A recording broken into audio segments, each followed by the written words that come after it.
to the stand. I carry that crest in my hand, rain on my shoulders, still I stand. Tell me who wears it like we can.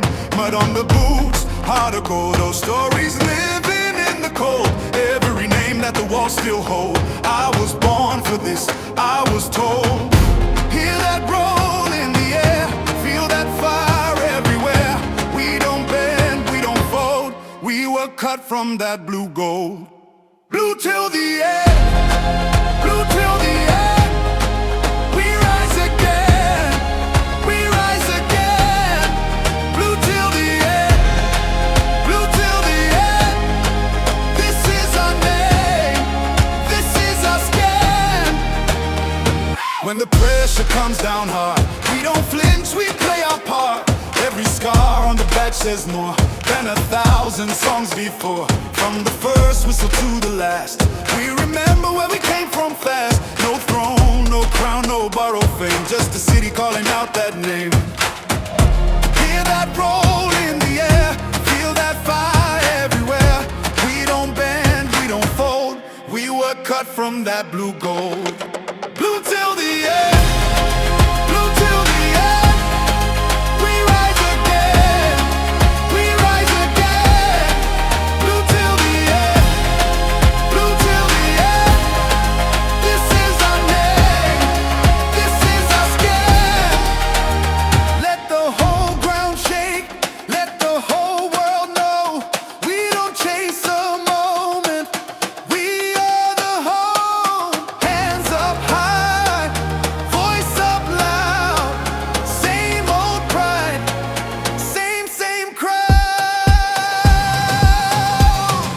Blue till the end, blue till the end. We rise again, we rise again. Blue till the end, blue till the end. This is our name, this is our skin.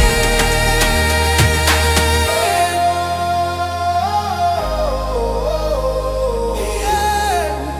Ooh. Blue till the end, blue till the end. Loyalty stays even through the storm.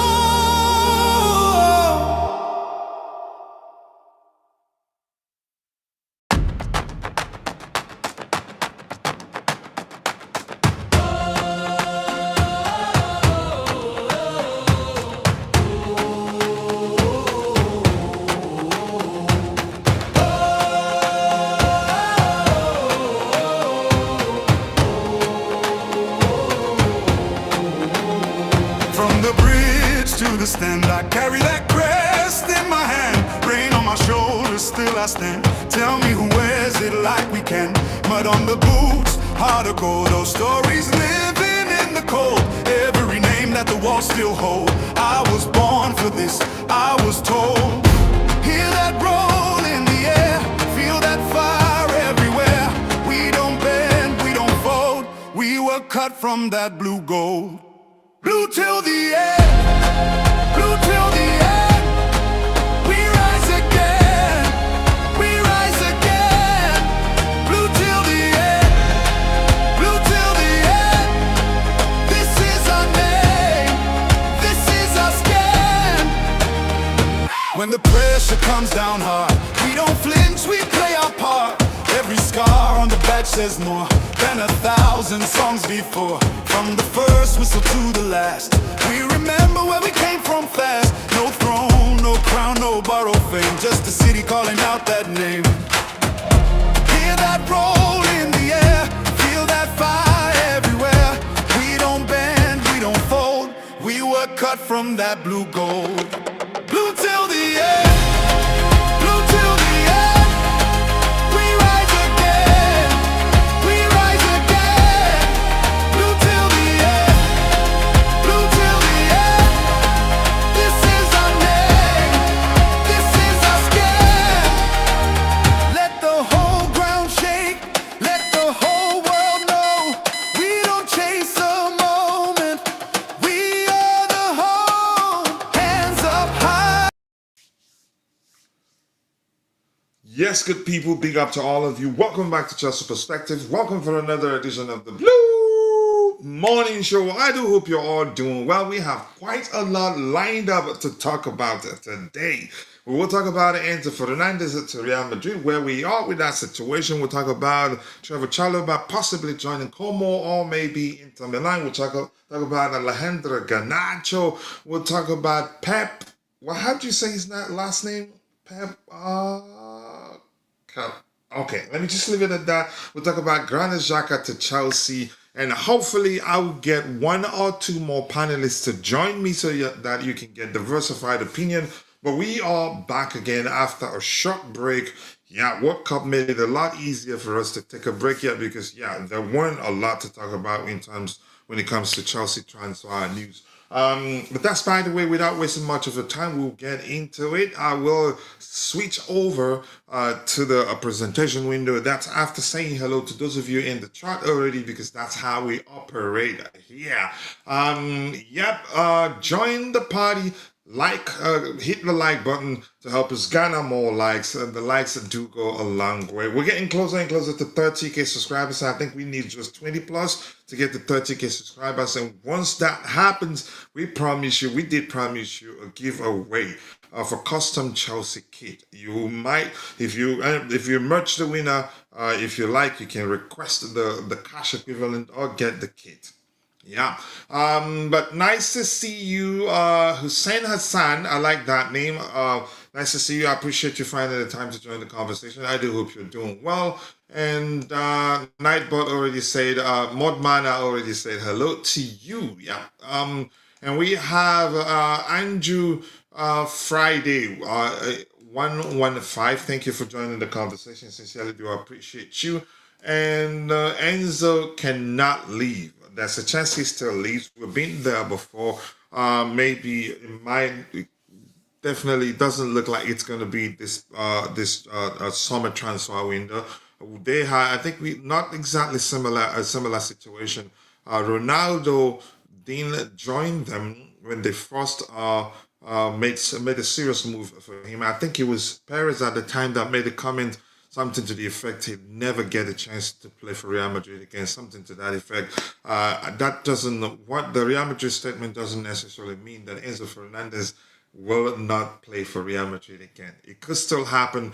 This could just be them showing Chelsea, we respect you. We don't want a friction between us and you guys. We have a very good business relationship, and we want that to continue.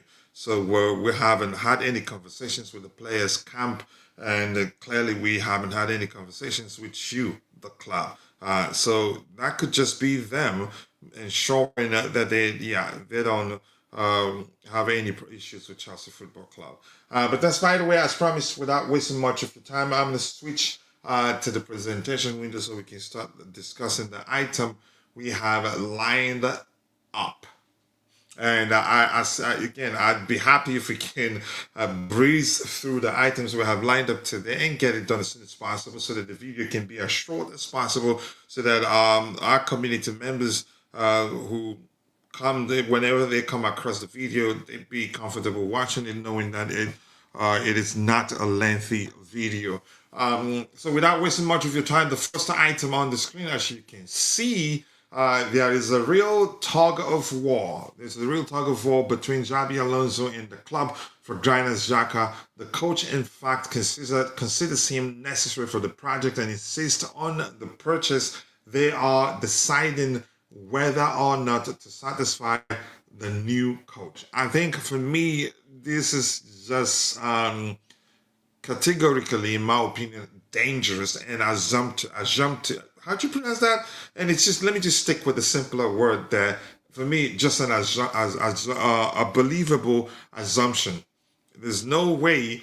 Let's assume if Granit Xhaka to Xabi Alonso is a make or break signing, I don't think Chelsea would just be penny pinching as they're doing. I think probably they will push to try to get the deal over the line. But if it means them overspending for a 30-year-old who has just 2 years left on his current contract, I don't think they do it. So, but I think it's a believable assumption, and given the track record of Blue Co, I think it only makes sense that the ex-Junos or whatever you want to call them, or journalists or the media, they are exploiting that. You could argue what is that vulnerability of us for clicks.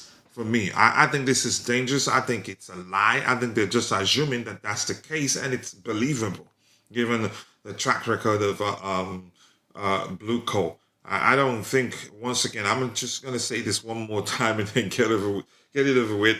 I don't think if Granit Xhaka to Xabi Alonso is a make or break signing, that Chelsea will not push to get the deal across the line. That being said, we don't know whether what we've heard suggesting that Sunderland are willing to sell Xhaka. I'm not surprised because he was there. He emerged their best player in the just in the 25-26 season. So who's to say they're not serious about keeping him? And if that's the case, if in fact they're not looking to sell him for any price, then you can blame Blue Co, which means irrespective of how much we offer, Sunderland will not accept it. And also, I don't want Chelsea I don't want Chelsea to overpay.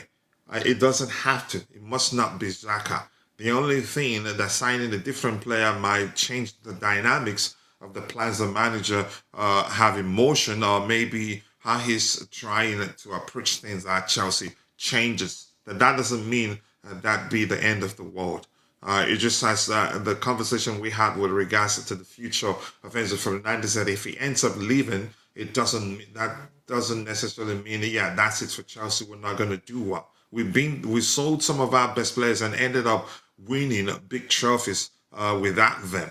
It happens. Just the dynamics of your plans will definitely change, because if you had a player in mind, a particular player in mind, while planning how you'd like to approach the coming season, if you're not able to sign that player, it changes everything. And hardly ever, I've said this a billion times actually, there are no two players on planet Earth that are exactly the same. But that's by the way, and Hussein Hassan says Xavi Alonso will change Chelsea, and I believe that will be the case too. And Ty, up big to you too. I appreciate you finding the time to join the conversation. I do hope you're doing well. So for Xhaka, for me, if Sunderland, if they're open to letting the player go, or maybe granting the player's wish to join Chelsea and work under his friend and former manager in Xavi Alonso, then Sunderland, if Sunderland say they don't want to let him go, irrespective of what the player wants, he stays. Give me a second here. Let me take care of my daughter, please.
All right, I don't have to apologize for this, but I just have to let you guys know I had to pause the whole thing for a moment to make sure my daughter is okay.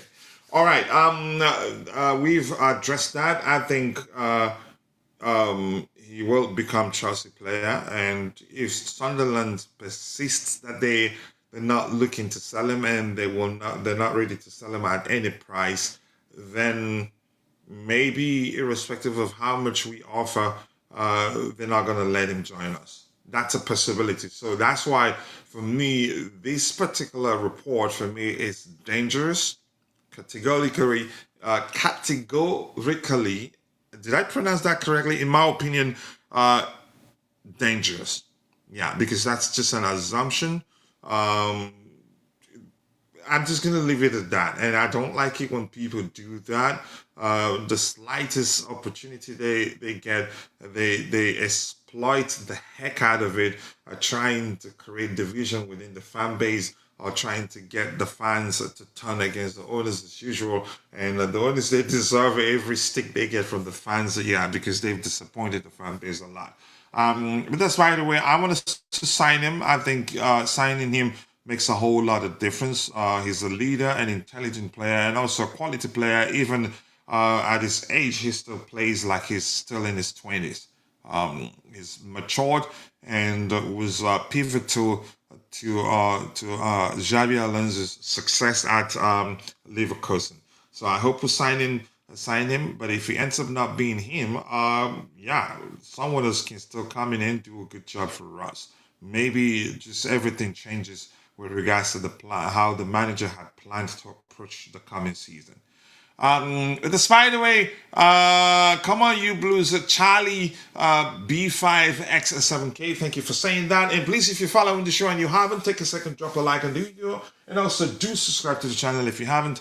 The likes, more importantly, do go a long way. You don't have to subscribe, but at least dropping a like on the video does go a long way. The owners give the manager what he wants and stop penny pinching. I'm not in. Listen. I think if it's not something that is doable, I think Xavi will understand and they're not going to do it. But at this point, we don't know what's going on. I think for what we've heard, in my opinion, fair play to Chelsea. You don't pay, you don't when you're signing a player at the age of Granit Xhaka, who has just 2 years left on their current contract, you don't just go and drop the bag for the club, for the selling club. And this is actually more complicated than a lot of people know. That's because they're serious about not wanting to sell the player.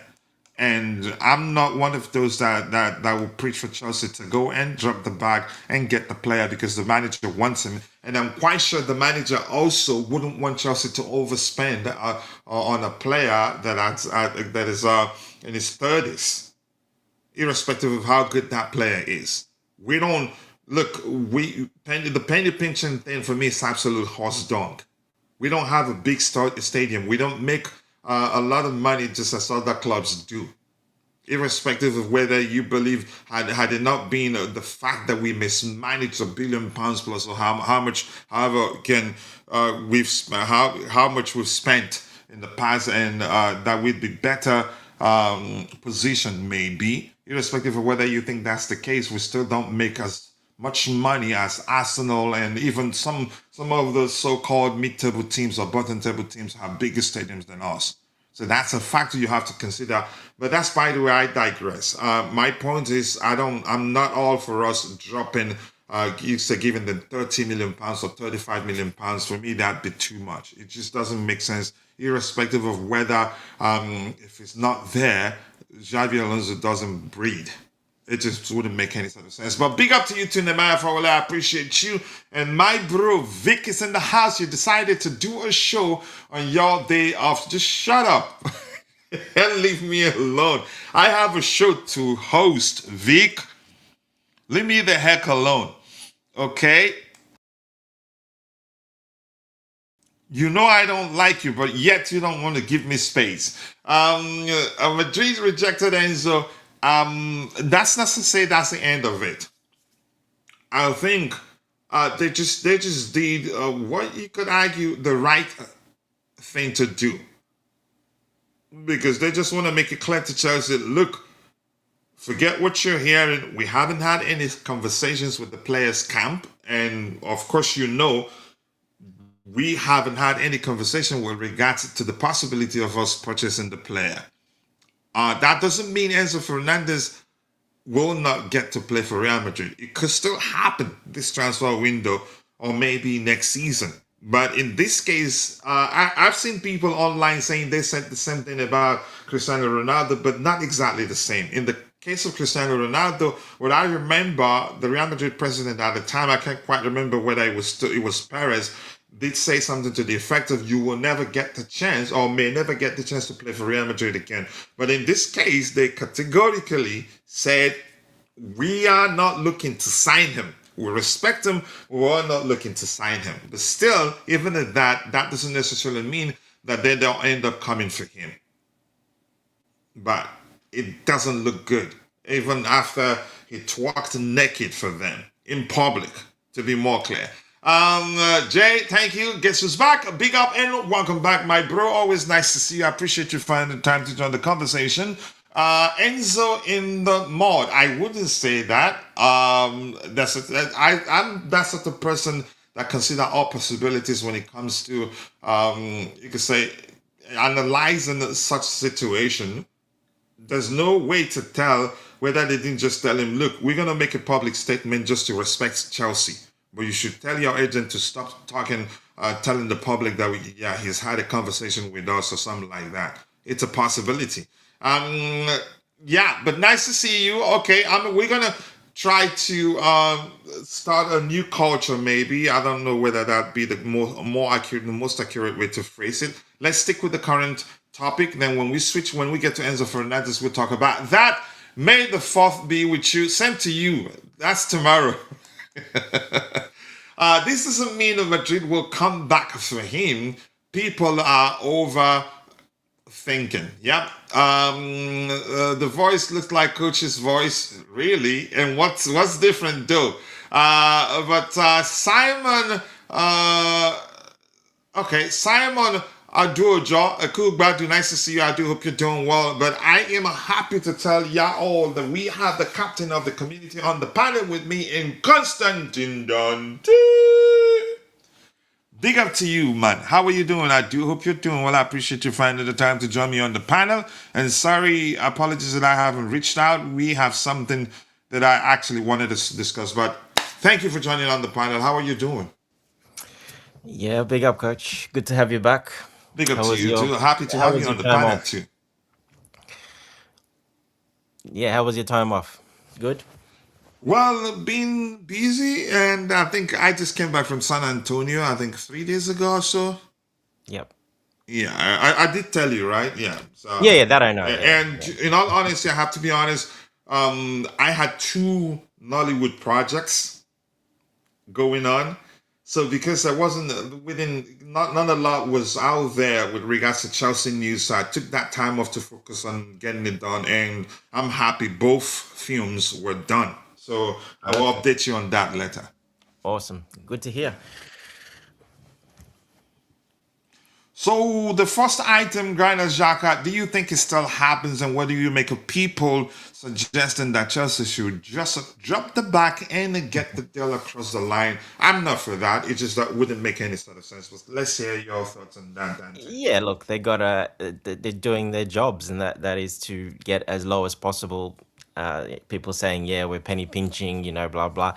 Well, no, because he is going to be turning 34, really. If this was probably any other club, they would have sold him already for 10 million or 15 million or whatever. So, because it's Chelsea, they're being a bit difficult, but the player is pushing for the move, and I really don't see how this will not get done, to be honest, because of it. It will Because get they done. wouldn't want to lose him as a free agent? Is that what you're thinking? No, because the player will push, and he is very important in that dressing room. He's the captain. He's been there very little time, but he's the captain anyway, and he's one of the main reasons they're in Europe, etc. How well they did last season. If he's going to be upset in that dressing room and not be invested, well, you're not just losing him; you might lose other players in that dressing room. So, I think, yeah, they kind of have to give in. It's not as simple as a lot of people you can say, as maybe the Sunderland fans think it'd be, Not as just to simple, no. yeah, because you're practically forcing him to stay. It sets precedents for other players, and other players will take note that, all right, I go there and I really want to join another club. They're not going to let me go. They're going to make it really difficult. So they have to keep that in mind as well, and I that's mean, why I think it does go both ways. If they both ways. just Yeah, let him go easily, it also does set a dangerous precedent correct. also from their perspective, which means Yes. any of their players can tomorrow say, yeah, I want to go, and keep pushing until they let them go. So I think Yeah. it only makes sense that they make it a little bit difficult for Chelsea. But I'm not saying that certainly they're going to let him join Chelsea. But go ahead. Exactly. So they got to make it difficult, but in the end, they kind of have to agree in the end because that would be beneficial for all parties, for them, for Xhaka, for Chelsea, and like I said, it can affect them in the future. So they have to be careful with that. So I think it will get done. Yeah, we'll have to pay over a little bit for him, but I think we'll be okay paying over for him a little bit, but not ridiculous overs like 30 million or something. They're not going to pay that much for him.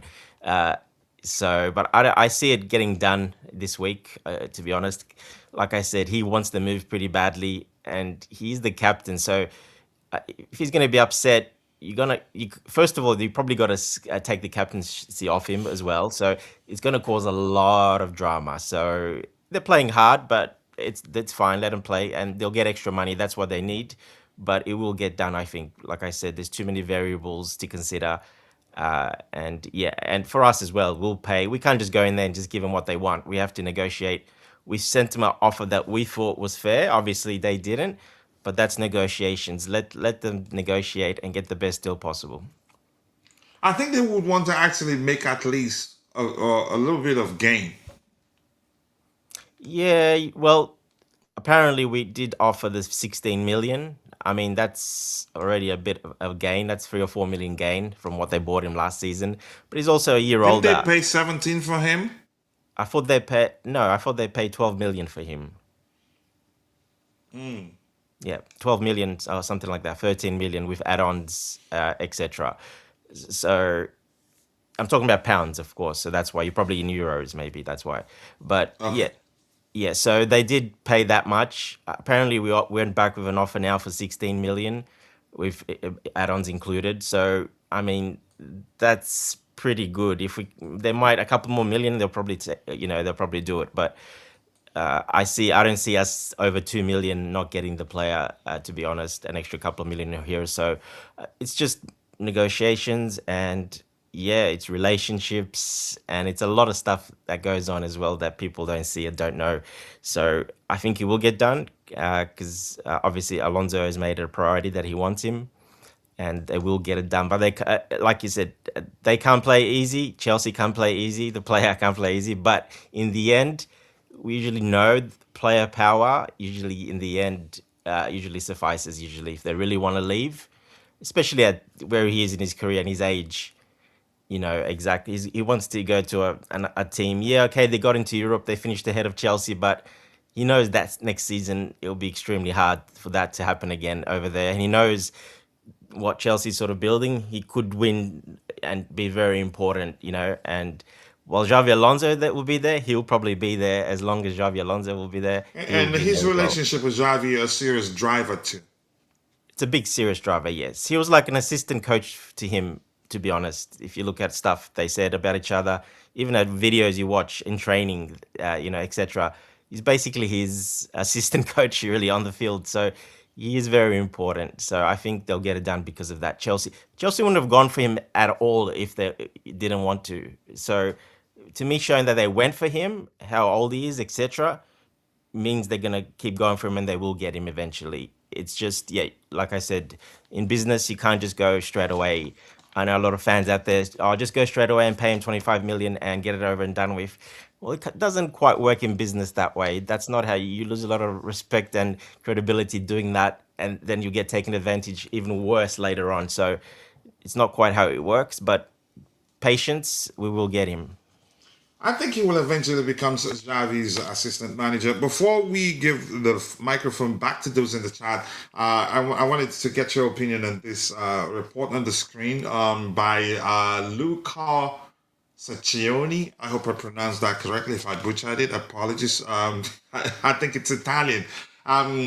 It reads for me. This is for me dangerous. I think this is just an assumption. It's a lie, in my opinion.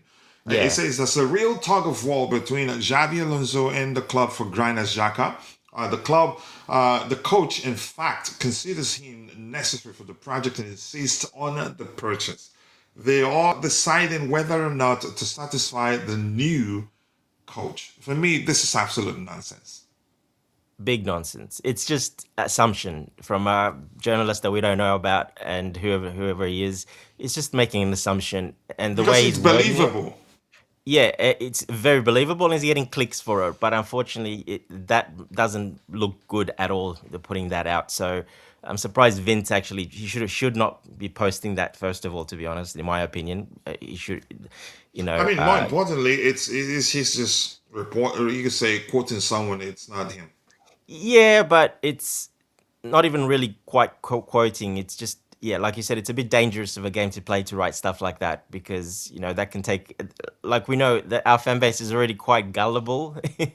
We have a lot of problems in our fan base, and you put something like that, and that already puts a massive divide already between Chelsea, Xavi Alonso, and Xhaka. If he for some reason Sunderland just don't want to sell him, and they want to stay and keep him for another year and lose him for free. And even if he's upset and whatever, it can happen. I doubt it does, but it can happen.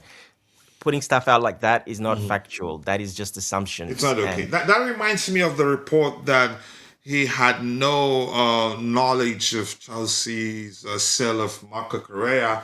That even Fabrizio had to come out and say that was absolute nonsense in the club. And you could say some reputable journalist had to say something. For me, I think it's dangerous, and usually this is the case when once the transfer window comes around, the people exploit the vulnerability or maybe the need, maybe, of the fans.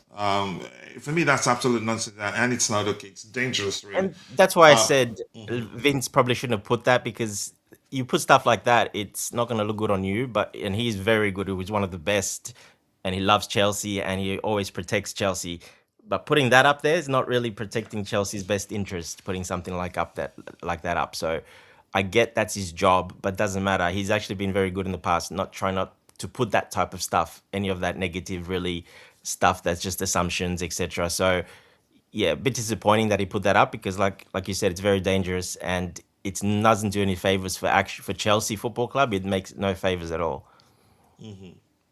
All right, big up to you too, Tobias. I appreciate you finding the time to join the conversation. Big up to you too, Daniel Knight. I appreciate you finding the time to join the conversation. And Jay says, let me ask you a simple question. Why would a financially limited club like Sunderland take a loss on a player they brought last year for 17 million?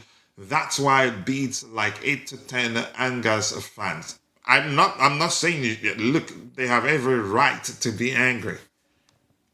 But I'm just saying I choose to see things from Chelsea's own perspective. But that's his I market value. That is his market value. A year older since when they signed him, his price exactly, doesn't go yeah, up. exactly. Let's go with the market value. His price Whether doesn't rise Sunderland would when you're lose money 33. should they sell him at that price, that's their business. Correct. Yeah, but his price doesn't go up. Fans pretend like his price should be going up at 34 years old. His price is not going to go up. It goes down at that age. It doesn't go up. So his market value is that, and that's why Chelsea went in for market value. I don't know why it angers fans, to be honest. And if we're going by that logic, Chelsea fans that you say that were given the club a sticks. Look, I don't work for them,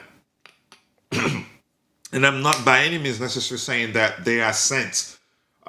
We refused to pay how much AC Milan were asking for Mike Mayer, the French international, Ah, right? yeah, yeah, Why haven't any other club gone for him and signed him? exactly. Yeah, If it was really a bargain price, if how much Milan were asking at the time if it was a bargain price, why didn't any other clubs snatch them up? There were, and there are still plenty of clubs looking for goalkeepers. Why didn't they snatch them up? So that's Yeah, the yeah, thing. We have to always, again, we're going, that's the real market value right now should be around that 8, 10, in my opinion, at most 12, in my opinion. yeah, yeah. So Sunderland's value him, how much they value him, his worth to them, how much they believe his worth to them. And they Correct. might decide not to sell him and take the L, but also him being, if he wholeheartedly performs for them, even though they refuse to let him join his friend and the club he wants to join, then maybe he might actually end up still being the reason why they survive relegation come 26-27 season and actually finish in top four. So, but I'm saying we shouldn't overpay for him. I believe that there are other options there that can also help get the job done for Xavi Alonso. But I get where Make, you're coming from. yeah, make no mistake. Let's This see. is a Keep dropping the likes luxury. on the stream, Yeah. people. The likes do go a long way. We have 15 likes, but I believe we can do a lot better than that. You were saying something, Dante. It's a luxury signing for this, actually. It's actually a luxury signing because it is for the coach, something that we wouldn't normally go for. It's a kind of a luxury signing for the coach to appease, to make happy. And, like I said, he's very important for him because like an assistant coach in a way, and he will help us a lot as well. But it is a luxury signing for us in a way because we don't sign these type of players, not at that age. All right, let's see. What else do we have here? Xhaka, Pep, all coming, possibly. And I like the sort of signing we're making these days. Not the most popular names, but more importantly, players that are suitable to the way the manager wants to approach the game. And that's how you achieve success. They don't have to be, you can say, the most popular or the fanciest of all names. And Vic says it doesn't set any dangerous precedent. Smaller clubs sell. That's why the player joined them in the first place. Chelsea will pay over 50 million for Xhaka and get it done. I just want them to get it done. Let's see how much we end up paying for him. And here it was 17 million is add-ons achieved, relegation survive, and appearances. Okay, it makes sense now. Drew, thank you for joining the conversation. I do hope you're doing well. Kachila finally gone live after all this time. Turns out the stream wasn't delayed. It was just finding Nemo. Finally found him. But Drew, always nice to see you. Thank you for all the delicious comments there. I sincerely do appreciate that. And Rich Money Makers says, big up the legend, big up to you too. This journalist push the narrative that our coach is at war with the board. I don't believe that's the case. This is not true. But my understanding is that our owners are not used to buying experienced players, but Xavi calls the shots. And if we end up not signing Xhaka, it'd be because Xavi and the sporting directors and the owners agree, yeah, we don't want to overpay. Okay. Sunderland AFC isn't financially struggling. His book value is 12 million pounds.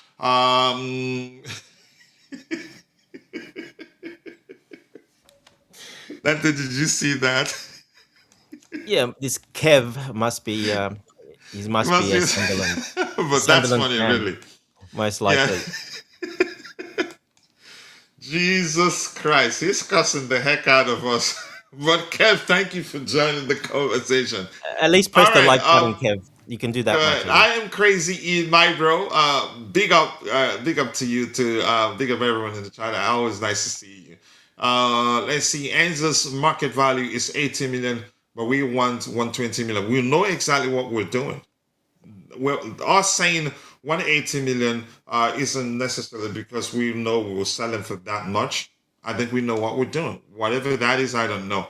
I would say that as these are learning on the job and must have learned, but I think the fact that we have a manager now and not a head coach, that changes everything for me. And They're I'm not not learning on the concerned. job. I don't Yeah. believe that. Even at Brighton, etc., they signed experienced players for Brighton. It's not like they never signed experienced players there before. So it's not like they're learning on the job. They've signed. I've seen that a lot. Sorry, coach, I had to comment that they don't know how to sign more experienced players because they've never done that. Go They're back to following the Brighton. model. Yeah, following the model. But go back to Brighton. They've signed, yes, the up and coming talents, but they also signed experienced players for Brighton as well. So it's not like they don't know what they, it's that's a silly comment. Of course, they're not learning on the job. They know exactly what they're doing. All right, more likes, people, more likes. My understanding, our new manager wants him, the Sunderland player. If he goes, Santos will be sold. If he joins, look, Chelsea problems is with their own manager Alonso. They don't want to pay for a player who offers leadership and will get Chelsea into the Champions League, which is worth 100 million a year. I think even at that, even if they know this fact, and which I believe they do know this fact that you've mentioned, that doesn't mean that they'll come and drop the bag like that. And it's not that Yeah, simple. We yeah, signed it's Xhaka not. and Yeah. it's guaranteed top four next season. It's not that simple. It's one player is not going to do that. Just one player. So it's not quite as simple. Yeah. All right. Thiago Silva joined Chelsea at 35. If Lampard wanted him for 20 million, Dante would have screamed. But his contribution was worth more. All right, I get the gist there. Good afternoon. Chelsea should send Enzo to under 21. I don't think it's gotten to that yet. Ebenezer, it hasn't gotten that serious yet. I think. Um, like, listen, it's for me, I don't think it's as complex as a lot of people make it to be. I think this actually could be just him, aware of him asking, trying to get how much he's asking in terms of pay rise. Could be, might not even be that. Might it could be that he definitely wants to leave. That he feels like he's done at Chelsea. Financially limited doesn't equal financially struggling. Um, Okay, just took one for the team, and yeah, good fight for him. But I don't know. It doesn't. I'm just gonna say what I've said before. It doesn't have to be Xhaka. And as Dante said when we had that conversation, how would cope with the departure of Enzo Fernandez if he ends up leaving? I think he did say something to the effect of the only thing that changes will be the dynamics of the team. And it's as simple as that. We lost Eden Hazard, and I think the following season or 2 seasons after won the Champions League. Yeah. So it sometimes was so. We usually again we get attached to players that we feel like if should they leave that's the end of the club. Kev, he sets the high standards in training. The bloke is an absolute winner. If you can see the value in him, then move. If you cannot see the value in him, then move on. I'm not saying I see the value. But Yeah, we see the value. that's simply how it works. You can't just drop the bag for a player because Sunderland's won 25 million or maybe 35 million. We just drop 35 million. It's called negotiation, and that's usually the case when the player says, "Yeah, I want to leave, and that's the club I want to join." And especially a depreciating asset, as he's like I said, he's not getting not going to get better. He's not going to get more expensive. Look at the previous transfers for players at that age, etc., etc. So we actually if we offer like that 16 million, like I said, that's a lot of money for a person his age. We've had a lot of players that are way more better than him recently go for much less than that. So yeah, I know what you're saying. We agree. I think me and Coach, we agree that it would be very valuable to us, but there is a limit to how valuable and how that goes on the books, etc., and how you're going to cover that as well. So there is other things to consider as well. So, but like Coach said, Xavi Alonso with the directors, if even he thinks it's too much, well then they just won't go for him if Sunderland won't accept something that's reasonable. Yeah. And Crazy E, apologies. I read the message you deleted, and that's because on the main screen, even deleted messages shows. I'm trying to fix that, and I'm not sure how quickly I can. And Twitter, Bings. Let's go to all the Chelsea fans attacking our honest once again. I have received over 100 messages wanting ownership out.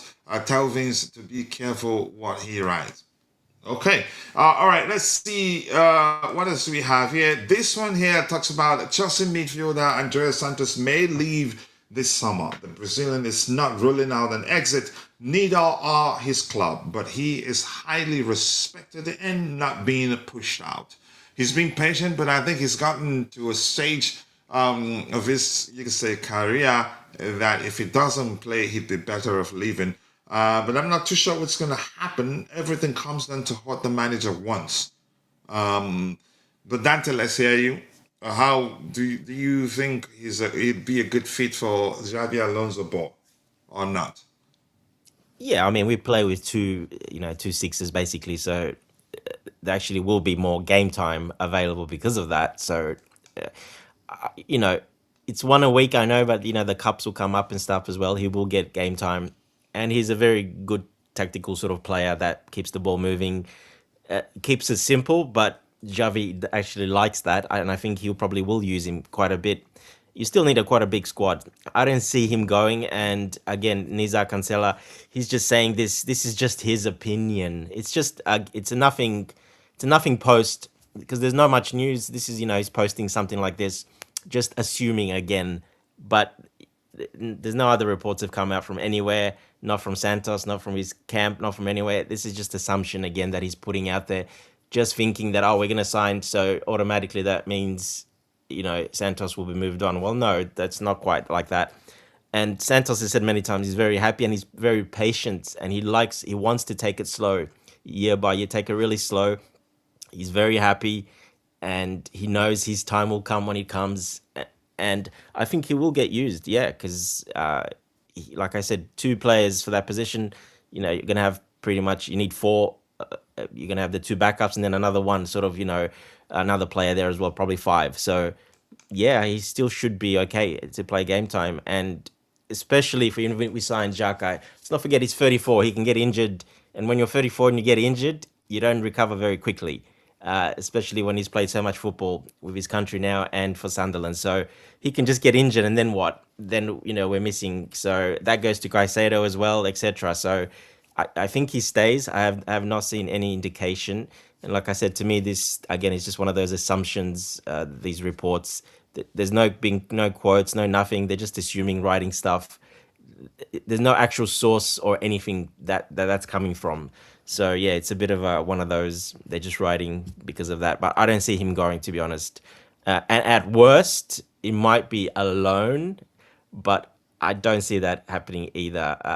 I think he's quite respected. We've seen that, and he does respect Chelsea as well, and they know him very well. Being at Strasbourg first, he's been patient. He's gone through the system, so he's a player I think they want to keep. And even like I said, he's very happy to be patient. He likes that slow build up. He's talked about it quite a lot in interviews, how he likes that. His first year, you'll see how the second and third year. Yeah, he likes that, and his roots are in London. He's got those kids, and the kid that's born in London now as well.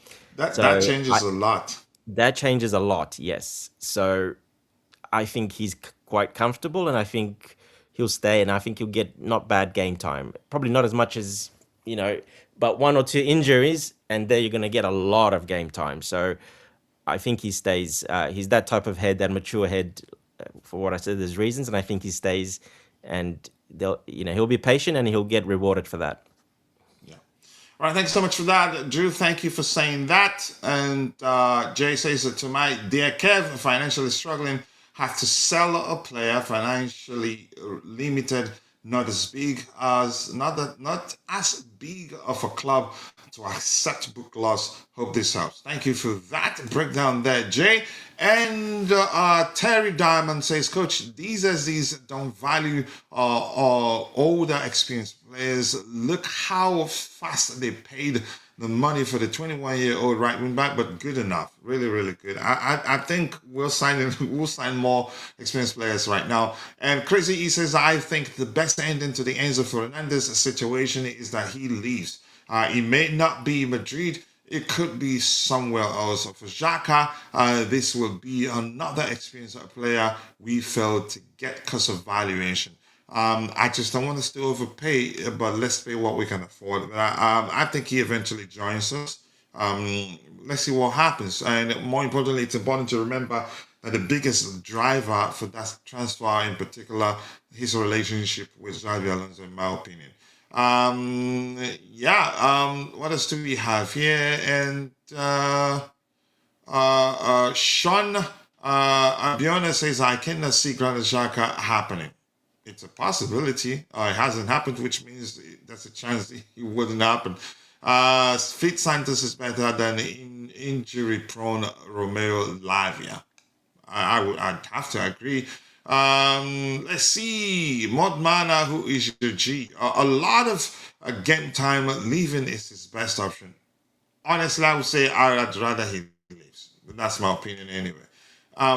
Pedro Neto isn't going anywhere. Garnacho could be let go. Gittins will have a chance with Alonso. I think Gittins will do well. He will come good. He's a player I like so much, and I believe in his abilities. Garnacho could still leave, and that's an opinion, not a fact. So Dante. Real Madrid on Enzo Fernandez. I don't know if I should read it, but let me just go ahead and read it. So the end Not all of in it. particular, where they not all of it. So let's read the most important plate, the most important part of I that think Real everyone Madrid knows statement already there. what it is, coach. Um, okay, he says, okay, yeah, but just I'm looking for that part where they clearly say, yeah, they're not looking to sign him right now. Real Madrid regrets that despite the clarity of the facts and the lack of any action on the part of the club, information continues to be disseminated that does not correspond to reality and that only contributes to generating confusion among fans and unnecessarily harming the entities and people involved. Precisely because of the present of the respect. Okay, that's for Chelsea. Real Madrid wishes to express its utmost respect for Enzo Fernandez, a great footballer whose career and quality are widely known, as well as for Chelsea FC, a club with which it maintains an excellent institutional relationship. But they're practically saying we're not signing him. But let's hear you. Yeah, I'm actually quite happy they've come and said that. I think clubs should do that a bit more I because mean, it was going to happen eventually because they were doing too much. it's too much. And like they say there, and I think Chelsea had a hand in this as well. I think definitely because they have very good relations. So I think Maybe he Chelsea had reached out and asked, "Are you guys really talking to him?" Yeah, well, because it creates a lot of media, negative, positive, whatever. It's good at the beginning, but then it can, backfire as well. So I think it's got to that stage where it's just getting a bit too ridiculous and it's starting to not be positive. And I think Chelsea spoke with Real Madrid and they decided to do this. And yeah, look, they're pretty much saying they're not looking at him. They're not pretty much not gonna buy him. No, so to me, that should be the end of it. To be honest, he's not going to Real Madrid, and Real Madrid are not going to bid for him. They're not going to pay that much. They're not going to buy him. They're not interested at the moment. With him now, that might change in 6 months' time or a year's time. But at this transfer window now, they're not interested. So It doesn't look like it's going to happen now. no, it's not. So it just makes Enzo, but especially his agent, look like a bit of a fool, to be honest, and not very professional at all. To be honest, Enzo, he probably should fire that guy if he's really, if he really thinks I about mean, he it. doesn't know his job. He's not doing his job properly, and he's really sabotaged. If there was any chance of him joining Real Madrid, well, your agent probably sabotaged that chance if there was any percentage now, and they're not going to go against that letter now, Real Madrid, because that would look really bad on them. So they're not going to go against Yeah, that. They're not going to sign him. if they come back for him this summer. Yeah, exactly. So that's not happening. Not this summer. Like I said, could be January transfer window or next year, but not this summer. So yeah, after that letter, they're definitely not doing it. But yeah, if I was Enzo, I mean, he's a good friend of Enzo's. That sometimes makes things difficult when you're a really good friend and you mix business with really good friends. It usually doesn't work out too well. So part of it is Enzo's fault as well, of course, because he would be agreeing, maybe, or they've talked about I it. mean, they Same are thing. aligned.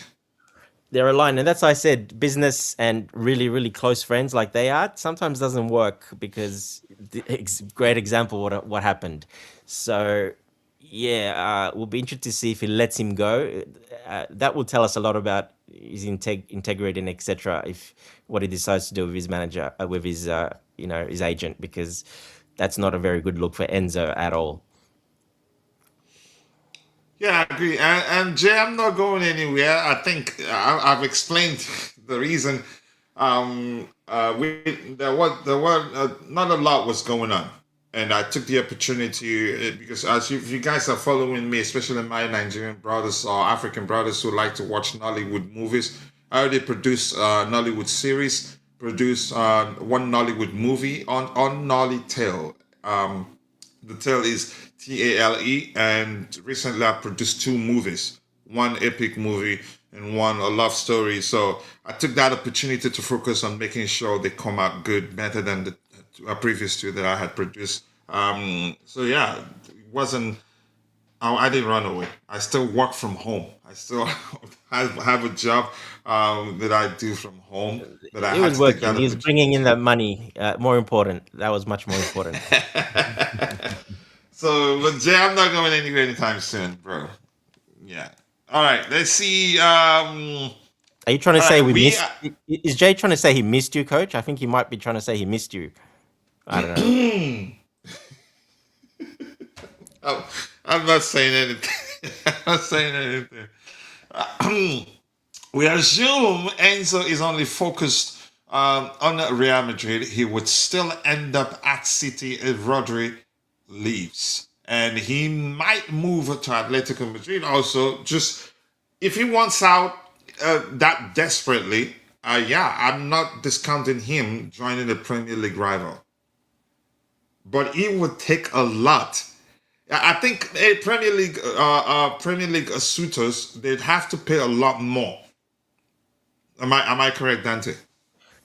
Yeah, English tax. Yeah, came in as a young player. Yeah, of course. He's been An here. English Premier League experience. Yeah, look, they'll have to pay more, and I don't think they will be able to do that. Maybe only Man City, but that's if they don't sign anyone else anymore. So I don't see that happening, to be honest. They need like a right back. They need a couple of other positions, more importantly, first of all. So I don't. Even they wouldn't have quite that much money because they just can't to put it on the books. You won't be able to.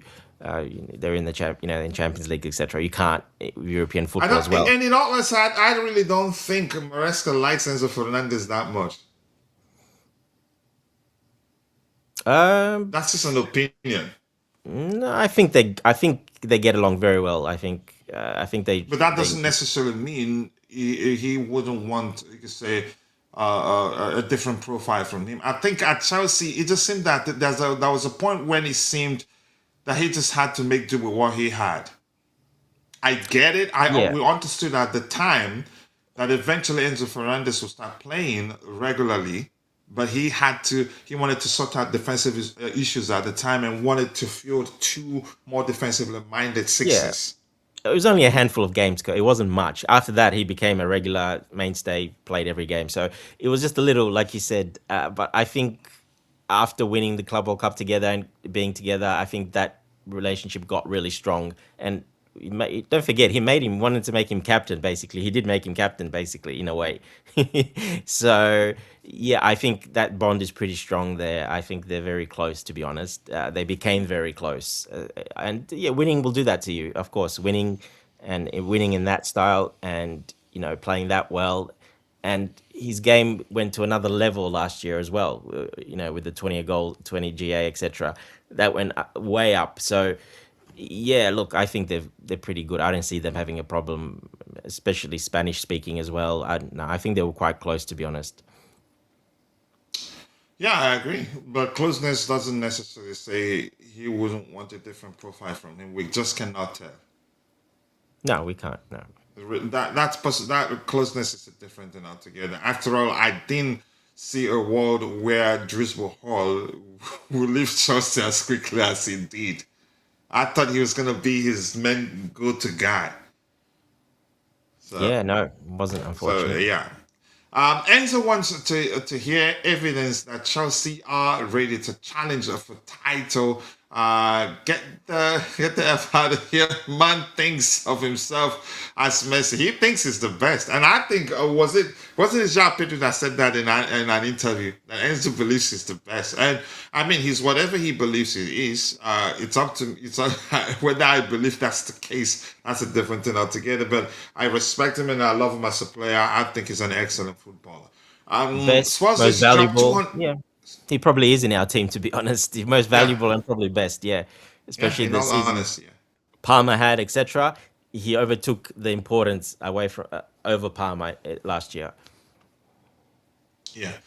Spurs just dropped 200 million and two midfielders down to the City cannot. Here's what you have to check. No European football. How much have they spent of late? Exactly. There's no European football. Exactly. That's So why they something can like that. spend. You have to consider that too. Yeah, they're not going by the rules. They can spend up to 85% of their cap, where Man City are only up to 70, whatever it is, And 72 they've or spent 75. quite a lot of late. And they've spent a lot, and they're gonna spend more. It's just gonna. You can't do that when unless they sell a lot of players, which I don't see happening.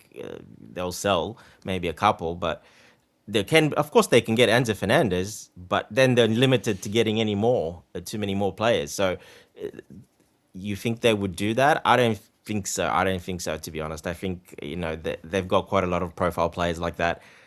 Yeah, he will help, but they're not going to drop that money on him like that. Spurs are doing it because they got revenue, no European football. Like I said, from 70% of cap to 85% of cap, it's a And they big have a difference. multi-purpose stadium too. Yeah, they, the owner finally decided to spend. He finally got a good scare. He got a Maybe massive because scare Daniel last season. Levy is gone. Yeah, he got a big scare, and I think the only way he can redeem himself and regain any respect, he had to do this. Otherwise, I think he would have been, big problem. So he's got all the Tottenham fans back on side because of it. Yeah. Let's see how that reflects. But doesn't mean they're going to be Um. better. Yeah, they'll be Yeah. better, but we saw with Liverpool, you never know, mixing all those new players together, how that's going to come out. It You takes never time. know. Yeah. Why do you think? Who do you think, so to speak, will be our number one goalkeeper next season? If Mike Penders and our number one, he needs another. We need to get a backup goalkeeper. I think Sanchez is still a much better goalkeeper, more experienced, and for me, a much better shot stopper. If anything, Penders, and I'm going to phrase it this way, does come across as better on the ball, does come across. I'm not saying certainly that's the case. I have to look at numbers to justify what I believe is the case. I still think Sanchez is the better goalkeeper. I think we disrespect Sanchez a lot. I wasn't one of his biggest fans until, yeah, I've seen improvement. Pendes, as tall as he is, he needs a lot of improvements in terms of commanding his box, in terms of high claims, which you can say Sanchez has perfected that. I get it. Maybe at some point he does it consistently, and then again he stops doing it.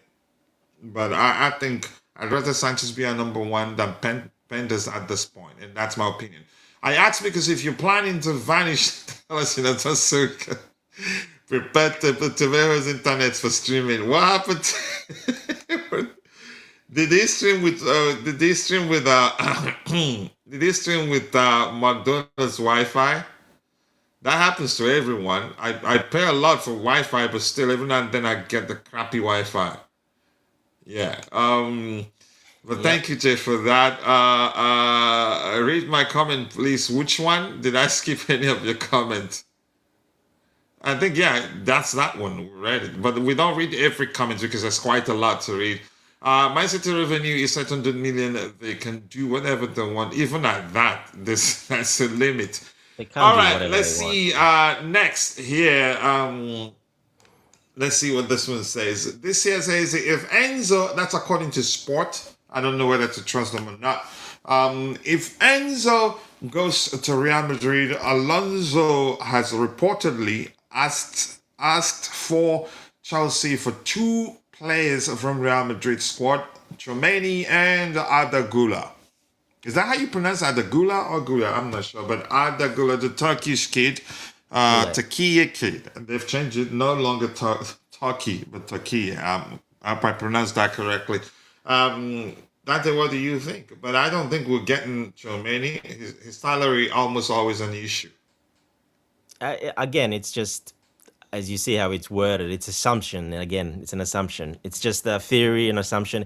It's not based on anything, to be honest. Again, so we don't know. It's up in the air. We have no idea.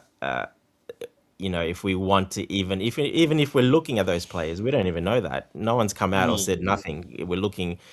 It's just in the media there because that's how it is. But there's no real credible source or real quotes coming from anywhere, anything saying. Even Madrid, they haven't said anywhere that they want to sell them. So, and they have said that they're not going to get Enzo, so we know that. So that you'd think Germany then will stay because even Gullit, they would stay because they need that extra body there. So, yeah, again, I don't think so. I don't think we'll go for any of those players, to be honest. Like you said, first of all, the salaries they have are very, very high. They're not coming across to Chelsea for half. Maybe Adagula. I Yeah, don't think he's earning. But no, Chomeni still, definitely wanted probably a high earner. yeah, no, still, they're still earning a lot of money. And if it does come, players that leave Real Madrid like these two, even though they're not always starters, Gullit is not always. If they're gonna go somewhere, they'll want to be guaranteed as a starter as well. Yes, they're at Real Madrid because they have big Oh yeah. egos. But when they leave Real Madrid, they have even bigger egos. So he would go only somewhere where he's a guaranteed starter, a lot of conditions, blah blah blah, etc. etc. Chelsea will not do that. I don't see that happening. Yeah. Right, let's switch it up again to the presentation window, and I think another situation for Enzo Fernandez is the fact that Fabrizio did say that Real Madrid are looking to sign midfielders, but to sign a high-profile midfielder, someone must leave. Yeah. I think Yeah. he did say something to that effect. Big news coming from my top sources: Trevoh Chalobah going to Inter. Sorry, guys, I'm not sorry about that. That's I'm glad great. we recalled him from Crystal Palace loan. But I've always known we can do much better than Trevoh Chalobah. The only thing I'm waiting for, I haven't heard Alex go back do his usual thing. Every time there's almost a transfer situation surrounding Trevoh Chalobah, he always starts.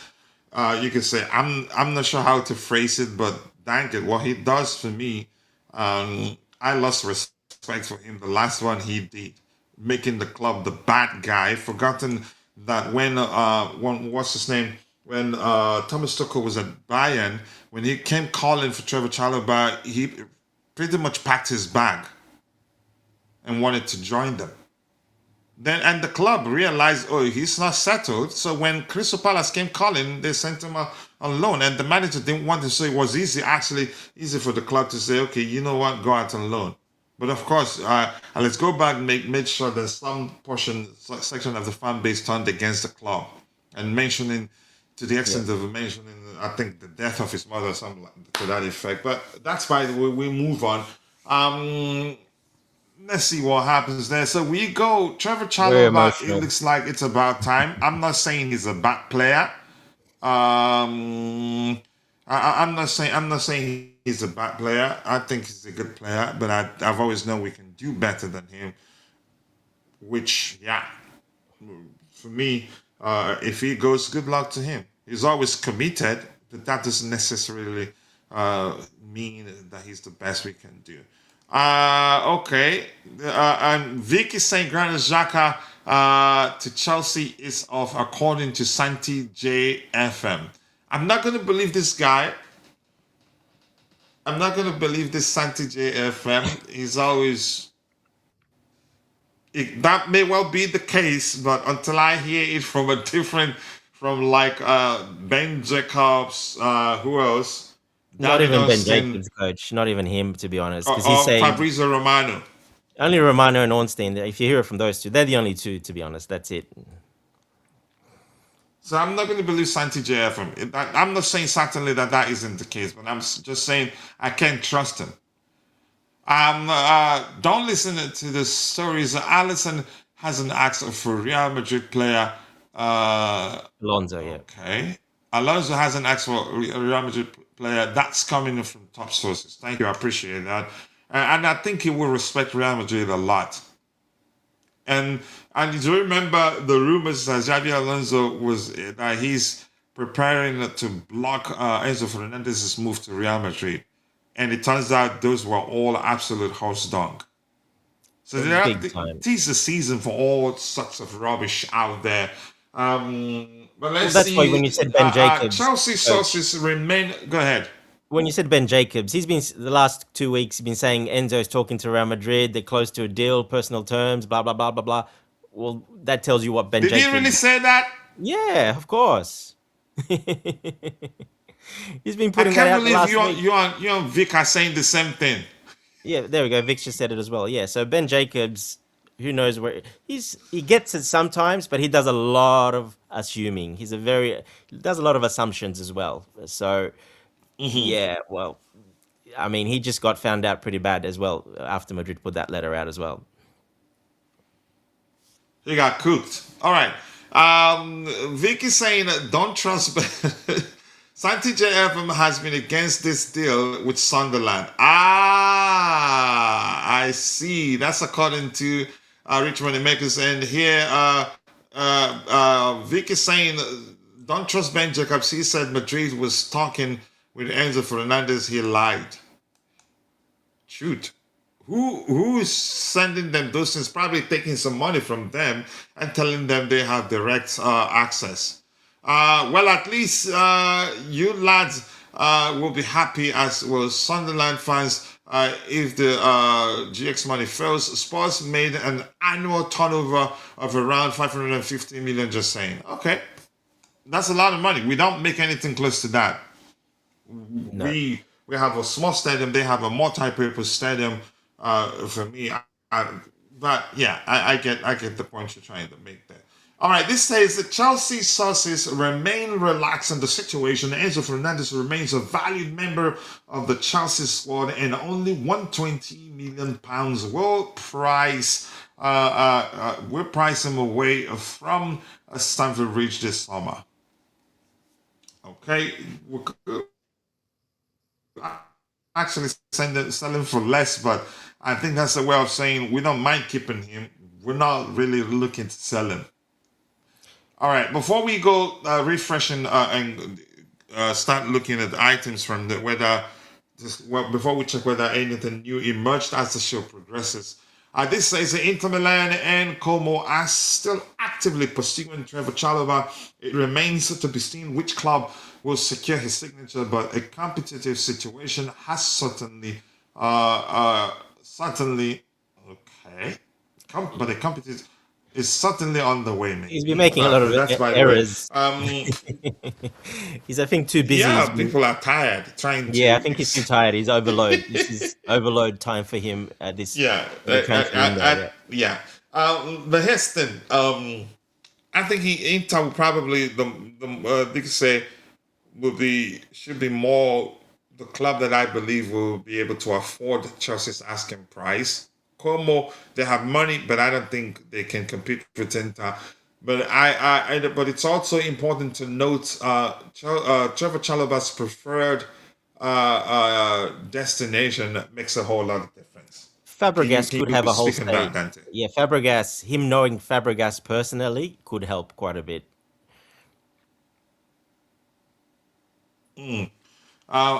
It's okay. This is coming from Sky Sports. It simply means Granit Xhaka will not be joining Chelsea. Granit Xhaka is staying at Sunderland. Sunderland refuses to sell, which is the biggest problem. Xhaka has now reaffirmed his commitment to Sunderland, according to Sky Sports. So probably, I don't think it's down to Chelsea's, you could say, valuation of the player. I think it's the fact that they don't want to sell, and that has always been their stance. Correct. Yep. Has it not been, Dante? They've always said they don't want to Yeah. sell. They value his leadership. And he was one of the main reasons why, in my opinion, that they did as well as they did last season. So why sell him? If I were the owner, one of the owners, or maybe the owner of Sunderland, I wouldn't sell him either, even if it means us losing him as a free agent, because we'll make a lot of money from making, you could say, participating in Europe. But let's hear your thoughts on that. Dante, it looks like, yeah, if Sky Sports is saying this, it looks like, yeah, he's staying. Yeah, look, we know that they've said that they don't want to sell. They just don't want to sell. He's too valuable. Like I said, captain is valuable, so they didn't want to sell. We pushed. Obviously, Alonso wanted him. We pushed, but it looks like Xhaka, maybe they had a chat. Maybe they all decided that maybe just stay. They don't want to sell you. Just stay and just fulfill your contract. Even Alonso will say, look, they don't want to sell it, just stay. Yeah, he's gonna say, "Well, we're not gonna push it anymore because even if we raise our price up, they just won't accept it anyway." So, if I think we would have paid a little bit more, definitely we would have paid it if they would have asked a little bit more. But they just don't want to sell, even if we put a 20 million, 25 million. I still think they won't sell. So, it looks like all parties maybe had a chat and they just decided, look, yeah, it's let's just honor the contract, and he stays, which is fine. It's no big deal. It would have helped us, but like you said earlier, there is other players we can target. So it just showed that we went for a player that he really wanted, and we tried with an official bid and a second official bid, but we just couldn't get him because they just don't want to sell him. So, and it looks like he's being a professional, which is good to see in a way. Xhaka's been a professional, and he's just And here's accepting it. another theory. Here's another theory. Or maybe we're forfeiting the pursuit of Xhaka because we're certain Enzo Fernandez stays for the season. And that as well, correct. That could Just be a that. theory, I still think they aka still would have an wanted him opinion. though. They still would have wanted, even though they still probably would have got him anyway. I don't see, like I said, even if Xhaka came, he's not going to play every single game. So yeah, I think he probably still would have come. But it is what it is. If they don't want to sell him and he's accepted it, well, that's like I said. They must have had a chat. Alonso must have chatted to him, and they would have said, "Look, we can't get it done. They will not sell, even if we bid higher, whatever. It is what it is." And he's just basically, seeing out his contract, and it is what it is. We can't. They can't force. Chelsea can't force it But you know more. how majority of you can say a lot of the big accounts are gonna interpret this, Oh and we're yeah, this is seeing gonna signs of go. that in the chat already. Yeah, it's gonna be Bluco out. They can't even get his player. We're doomed. It's the end of the world. We're gonna get relegated. Yep. All right, let's see. Granit Xhaka is staying. Yeah, okay. Good luck to him. I think he probably end up next season at Chelsea still. Jokeman, where's the self-reflection Blue Coat need? Because they didn't pay £35 million for Granit Xhaka, or maybe force Sunderland to sell him if they don't want to sell him. So where is your brain? That's the question I'm going to ask you. Don't just go straight to deciding. Okay, they didn't sign him. Hi to you, to Javelin and Jamala. Always nice to see you. I do hope you're doing well, family. What's your view on Manu Kone, Adam Watson, and Somerville as additions to our? I take Kone, maybe not. Watson, definitely. I'd take him. Somerville, I wouldn't mind. But I think we have other priorities, in my opinion. But let's see. But I did see something suggesting that we're actually looking at Somerville also. So going back to Vince's post this morning about tug of war, what's your take? I still wouldn't call it, no, still not tug of war. That still doesn't necessarily mean it was a tug of war. How would you define tug of war? Which means Chelsea is saying we don't want to sign him, and the manager says I want him. Practically, you can argue not agreeing on whether to push through or to give Sunderland actually they're actually not demanding any amount. They're saying we don't want to sell him at any price. Then Chelsea went ahead with the first initial bid. So I still don't agree. For me, the tug of war thing for me is absolute horse dung. For me, it's dangerous, really, because it's going to mean Some people will start reading meaning into that and will interpret it as Chelsea not wanting to sign a player that the manager wanted, irrespective of whether Alonso looked at it and said, you know what, let him go. If Sunderland are proven too stubborn, because yeah, my point, I'm still sticking with Sunderland didn't just want to sell him, not necessarily down to that initial bid. They didn't just want to sell him, in my opinion. They actually, in my opinion, they're willing to risk losing him as a free agent, which I'd do if I were one of the owners of Sunderland. I'd keep him at any cost, even if it means losing him as a free agent and us playing in Europe. So for me, that's just an assumption. It could have been Chelsea and Alonso deciding, let's just go for a different player. It could have been. We don't know. It could have been indeed that was there was also actually a tug of war, which I don't believe. Coach, the same way they started telling us that Xabi Alonso knew nothing about Chelsea's sell of Marco Correa to Real Madrid. Yeah, right. That's the same way they're telling us it was a tug of war. I'm not sure how else you want me to, but go ahead, Dante. Tug of war, Coach. I think what he's saying, I think more it's a tug of war between Chelsea and Sunderland, not actually Alonso and Alonso and no. That report actually meant between Alonso and Chelsea. Oh, okay. Did I misread that? Yeah. Yeah. That's no good then. Yeah, I thought it was between Sunderland and Chelsea. That's what I thought. Yeah. Well, yeah. So yeah, but I understand. Vince, they did not fail him. Maybe they end up. Listen. I would have loved us to sign him, but we move on. We sign someone else, and it could end up being someone that would do much better at the longer period. That's not just within a year or 2 years, for 5 years or more. So just move on with your life. Don't be the sort of person once you miss out something, the only thing that you'd nearly use your belt to do you know what on your ceiling. Don't I'm that sort of person. Once it doesn't work, I move on. And move on. It doesn't work.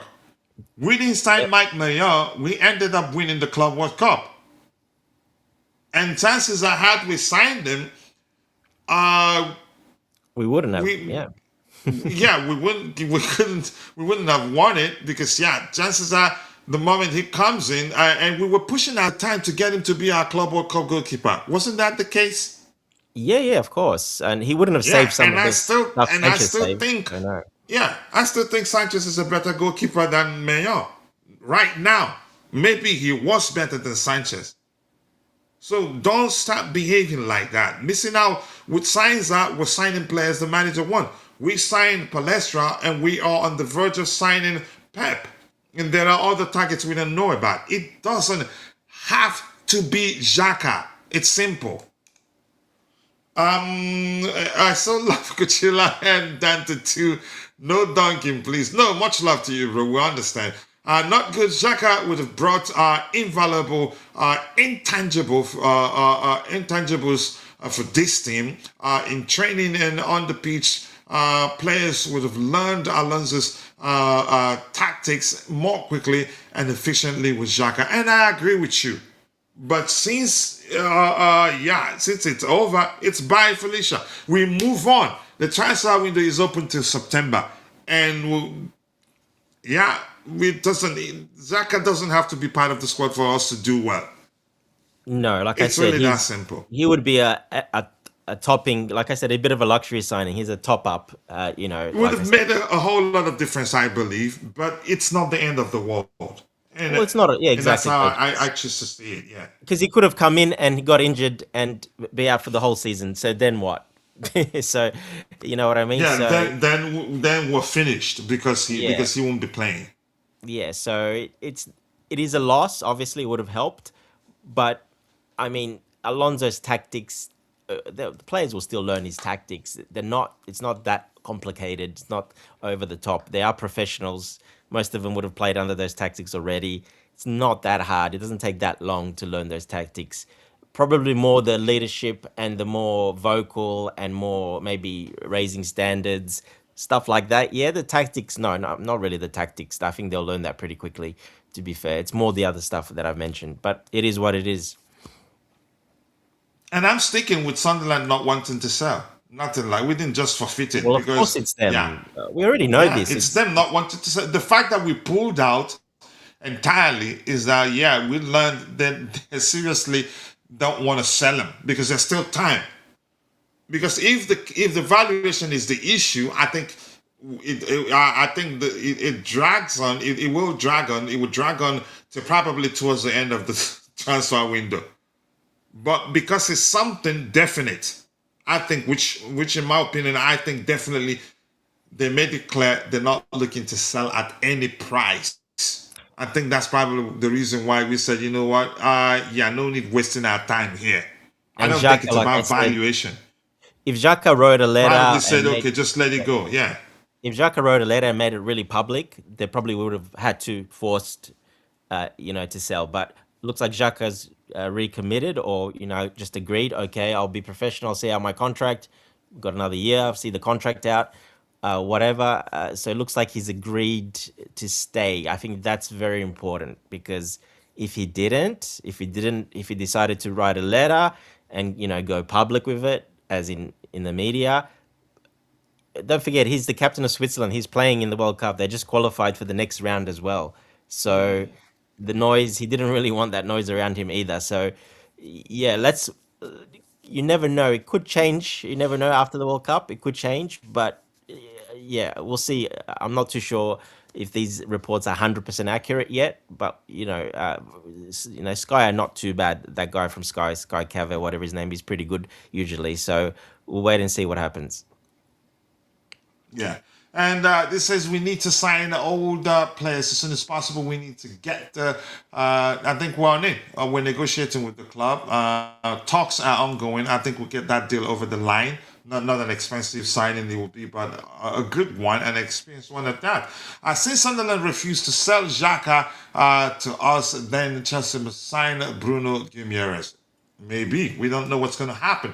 My understanding with penny pinching, that's not how I see it. You don't go and drop the back for 34-year-old. The left back we want and we need him. We need to sign him. Myself and a lot of fans that need to see them sign experienced players with quality. They will do that. We still have a long way to go, and the signs are good in my opinion. Alonso still needs an experienced DM. That's the bottom line. So maybe we'll get one. And for me, Caicedo, for me, he's become he's become experienced in my opinion. But I think we'll still do that. If he needs that, really, we will do that. It doesn't have to be Xhaka. It's not about experience, about profile more than experience, I think, as well. The profile, yeah. Yeah, more importantly, yeah. A specialized DM, Sunderland got frustrated with the second bid, which was close to £15 million in total. They were expecting £30 million, and we shouldn't pay £30 million for him. No. We shouldn't. And what I've heard is that Sunderland, they've made it clear that they don't want to sell. It's really that simple. So let's talk about Trevoh Chalobah, Dante. I've read the report. You've read it. What do you make of it? I think it's gone. Como, how much they were offering? They offered 25 million, right? It's between 20 and 25. Yeah, the both clubs are £1 million that. and with add-ons and everything. I think he eventually leaves. I think it won't go beyond this summer, and he's already in talks with the interested clubs. His agent is in Milan at the moment. He's been seen in Milan. There's photos and stuff. His agent's in Milan, so that should tell you quite a lot. He's going to go to Milan or Como, one of the two. Salary wise, probably Inter can offer him, like you said, a little bit more because he'll probably come down to that. And Como are in the Champions League as well. The other thing they do have is obviously Cesc Fabregas, and he knows Cesc obviously personally. When he was younger there as well, and around the club, he knows him quite well. So They have a relationship, so maybe But he that. would want to join the bigger club of the two. Yeah, but they're in the Champions League as well, and Como, he'll probably get more game time at Como than Inter Milan, to be honest. They're selling a couple, but they still got very good centre backs that would play over. Both clubs are basically, they're not signing him to be a starter. Both clubs, they're signing him to be a squad player, basically. They're not signing him as a guaranteed starter. So he's probably going to go as the ones that offers the most, which is fair enough. But he won't start at either of those clubs. From like I said, you're not starting over Bastoni, these ones, them over Ramon and all those other. If they don't go, if they go, he might have a chance. But even then, I think he'll be a rotational option, not a guaranteed starter. So yeah, look, good luck to him. That's fine. I think that's a fair price for us. If we can get 25 million, I think that's about right. For again, like I said, he's not a starter, so it's not starter money.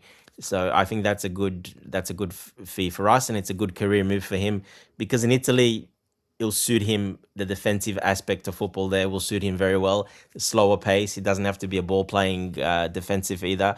So I think he'll really suit both those teams, to be honest. So yeah, good luck to him if he gets sold. Yeah, good luck to him indeed. I respect his commitment. Every time he's called upon, he gives 100% plus, and that's not easy. Trevoh Chalobah's agents are in Milano. Talks underway with Inter over a personal terms. So most likely Inter, it seems. Yeah, they'll offer more of Yeah. a salary. So yeah, most likely. And he says he's mentioning someone leaving Inter. So maybe Yeah, but there's space, will be space for him at Inter. they still have some pretty good centre backs, Bastoni and a couple of others. So even if he leaves, I still find it. I think they still might sign another one. To be honest, they usually spend more money on centre backs. That's where they spend money. They don't mind spending money there. So uh, I still find it. I don't see he'll be a starter there. My personal opinion. I could be wrong, but I don't think he'll be a week in week out starter there either. All right, just quickly. This is the same Ben Jacobs that Vic told us say that Real Madrid are already in conversations with Enzo Fernandez, and they have, right? Yeah, Okay. All and he right, more deleted likes, coach. people, more likes. Keep dropping the likes on the stream, people. The He likes is deleted the go other a long way. I one. appreciate you all finding the time to join the conversation this particular morning. It's still 11 a.m. Go ahead, Dante. He deleted his other previous posts. He actually deleted them a couple of hours ago. He thinks people don't know, He but has to apologize. yeah, he deleted them. But yeah, he thinks people don't save stuff these days. Obviously, yeah. Yeah. Akanji walked into the Inter Milan team, Trevor. I think Akanji is a better defender than Trevoh Chalobah, in my opinion, but I get your opinion there. Kanji And was starting Chelsea's for Man position City. Yeah. remain.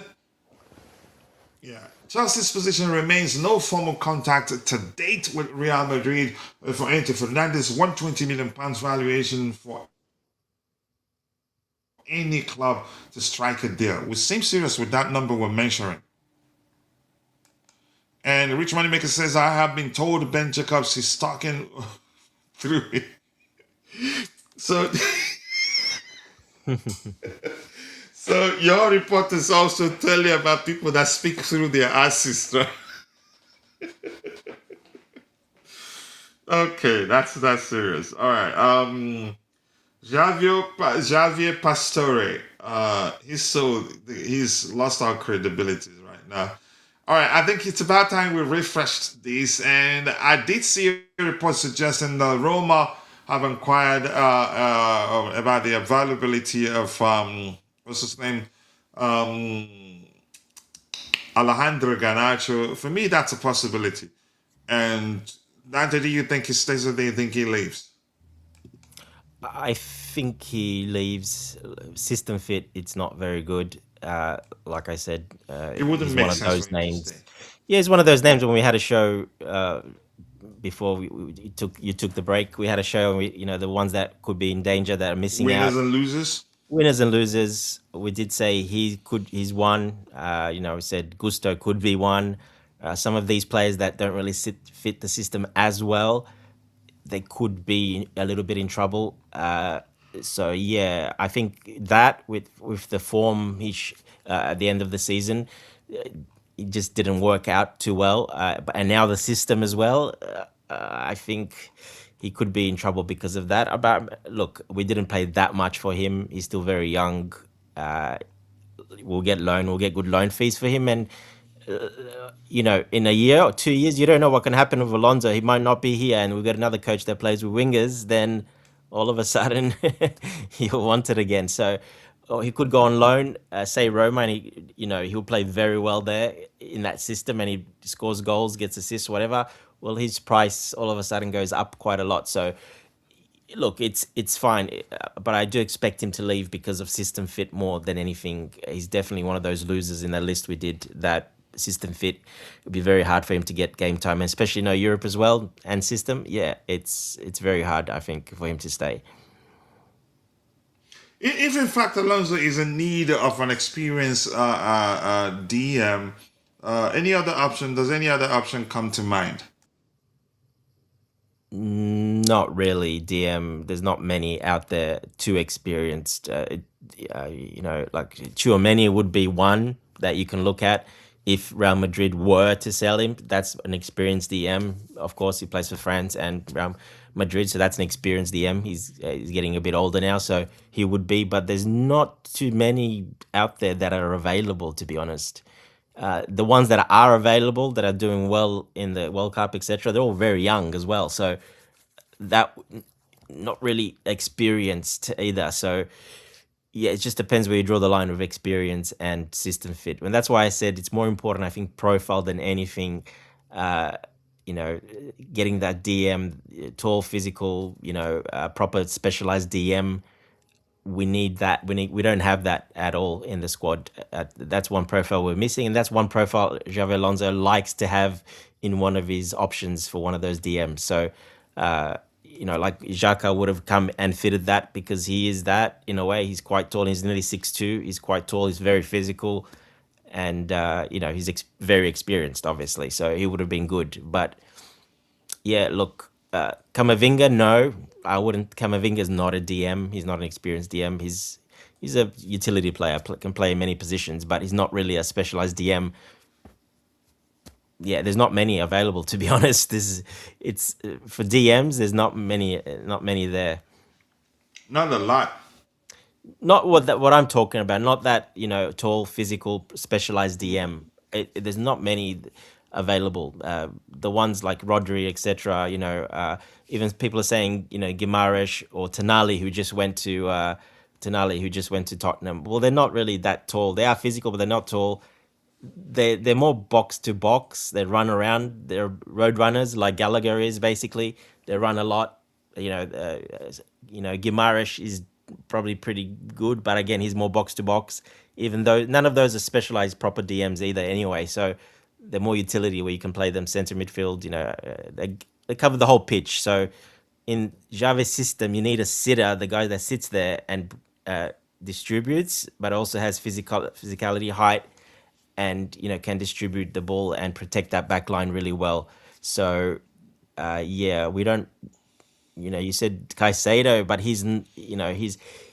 you saw him for Ecuador. He plays more of a box to box for Ecuador. And I think because we didn't have anyone else, we put him in that DM position. But he can be vulnerable at times in that position alone. So, yeah, look, I still think we need that. And I'm just going on Xavi's system fit and what he likes. He likes one of those. And I think Xhaka would have fitted that mold because he's more of a sitting, DM, physical, not overly tall, but almost 6'2", 6'1", I think 6'2". He'll be by far our tallest player. So, and he's smart. He Has good plays vision, eye good for vision, high goals. IQ, high IQ positioning, high IQ distribution. A leader on that pitch, and he plays like one as well. He plays very physical. So, yeah, we need one of those in there just to have that option. Yeah, thank you so much for that. Let's see what else do we have here. So, all right, that Vince's opinion there. We're not addressing opinions right now. Trevoh Chalobah is open to joining Inter Milan and waiting for club-to-club talks to take place soon. I cannot guarantee it works because Inter, they're known to penny pinch for real. Talk about penny pinching, that's their thing. And Vicky says, I think Kamavinga is the one until Mourinho likes players like Chomeni. Okay. Obviously, yeah. My understanding, Alonso once experienced CBs from Crystal Palace. CB, okay, Lacroix from Crystal Palace. There were discussions about signing those young. Coach, you've had French Okay, lessons this while you've young been off. CB. Sorry, Looks like you've had French lessons. That was very well said. You said his name I've been perfectly. paying attention. Lacroix. But I have been told he wants Crystal Palace defender 26. He wants balance in the team, and rumors are that he will become Chelsea player. But let's see. So this year the Granit Xhaka report says Granit Xhaka to stay at Sunderland, club position unchanged, and after talks, Xhaka reaffirms commitment to Sunderland. Probably after he found out that Sunderland aren't looking to selling him, and he respects that. He's a good professional. Xhaka initially attracted to working with Xabi Alonso at Chelsea, but leading Sunderland into Europe a decisive factor. Leading is the key word there. They probably spoke to him. They did. They would have spoken. They spoke to him, practically begged him. We achieved this because of you, and we respect you. Please do this for us. And probably remember your promise. Because he's promised he was going to lead them to Europe. That is probably he did that at the end of the season, and he said it to the whole crowd in the stadium. He said that that's probably a mistake in a way because that kind of sealed it as well in a way. Look, he's being a professional, which is fine. He could have, like I said, he can if he really wants. I think he still can. Make it public, and he can't at the moment because he's in the World Cup. They're in the playoffs. They just won. They're going further, so he can't do that now. But it looks like they might have had a word, and that's fine. I'm okay with that. People should be okay with it and just move on as I'm well. okay with it. Yeah. And if in fact we do need a DM, I think we'll get one. It's simple. If I'm Alonso wants not that concerned with profile, that. we'll still get someone. We'll find someone. Yeah. Yeah. Let's see. I've been told he's untouchable by Sunderland. Yeah, I think they just don't. It's not. I don't think it's about the valuation. I think they don't want to sell him. Sunderland have beaten Chelsea 3 times now, so that counts as a loss. Okay, that's fine by me. If that's how you see it, knock yourself out. Anything else? Granit Xhaka will stay at Sunderland. Deal with Chelsea is off. Santi JFM. Granit Xhaka is officially staying at Sunderland. The club has always been clear. The Swiss midfielder is absolutely not for sale. Even with this, a lot of people were still twisted that we were penny pinching. I don't think even if we offered 30 million, they'd sell him. I think it was something that wasn't. Who was that mentioned? Sunderland staying up and playing in Europe, they will make twice that money, the money that they'd get from Chelsea. Yeah. Should they sell him to Chelsea? So, and as I've said before, if I were one of the Sunderland owners, I wouldn't sell him either. He's proven to be, you could say, our best signing in a while. Why would we sell him? I wouldn't. So the fact that we pulled out, and we've talked about this.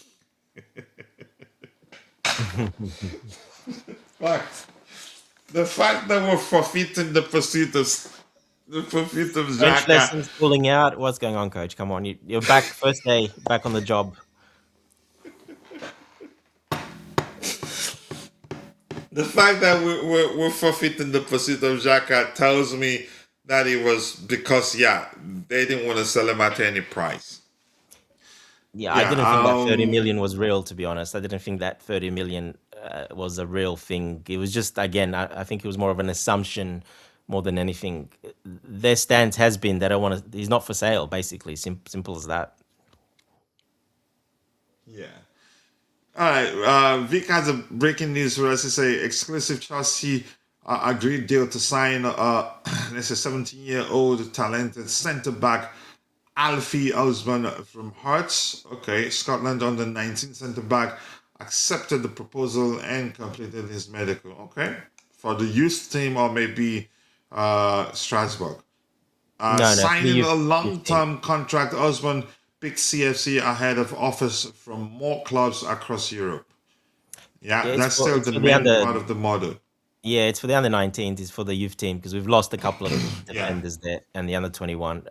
Yeah, there's two of them that left. So yeah, they look obviously they didn't have anyone internally to fill that position, so they've signed a really top up and coming kid. So that's fine. That's for the youth team. Yeah. We know that, but yeah, a lot of Chelsea fans will be losing their They're SHIT gonna say like this is that. the replacement for Xhaka. This is we signed him instead of Xhaka. Yeah. Yeah, that's how they twist it. Good evening to you too, Desmond Muratai. Nice to see you. Mine is to listen from. Okay. Good evening, everyone. Mine is to listen from you about CFC updates. CFC should hurry up and take those players, which are Pep, Xhaka, Juventus striker, Dusan Vlahovic to Chelsea. Vlahovic, I don't think comes to Chelsea. And Xhaka, if you haven't heard, the deal is off. But Desmond, thank you for joining the conversation. All right, anything new here? Excuse me. I'm sorry about the cough. Brazilian insider outlet Dana Evangelista reports the teenager will initially join Chelsea under 21 side. Okay, he will not be fast tracked into the senior squad. There's no space there either. If he comes now, he's going to be a bench warmer, so he'd be better off staying with the youth team and continue developing. Yes. Chelsea believer Enzo Fernandez can be reintegrated into their squad if that comes to pass in this preseason, and the insiders insist he will. He will if nobody comes close to their 120 million pound asking price. So you could argue Chelsea's preference would be not to sell him, given this statement, Dante. Well, I mean that's been all along. Of course, our preference is to keep him. The club have come out and said that basically.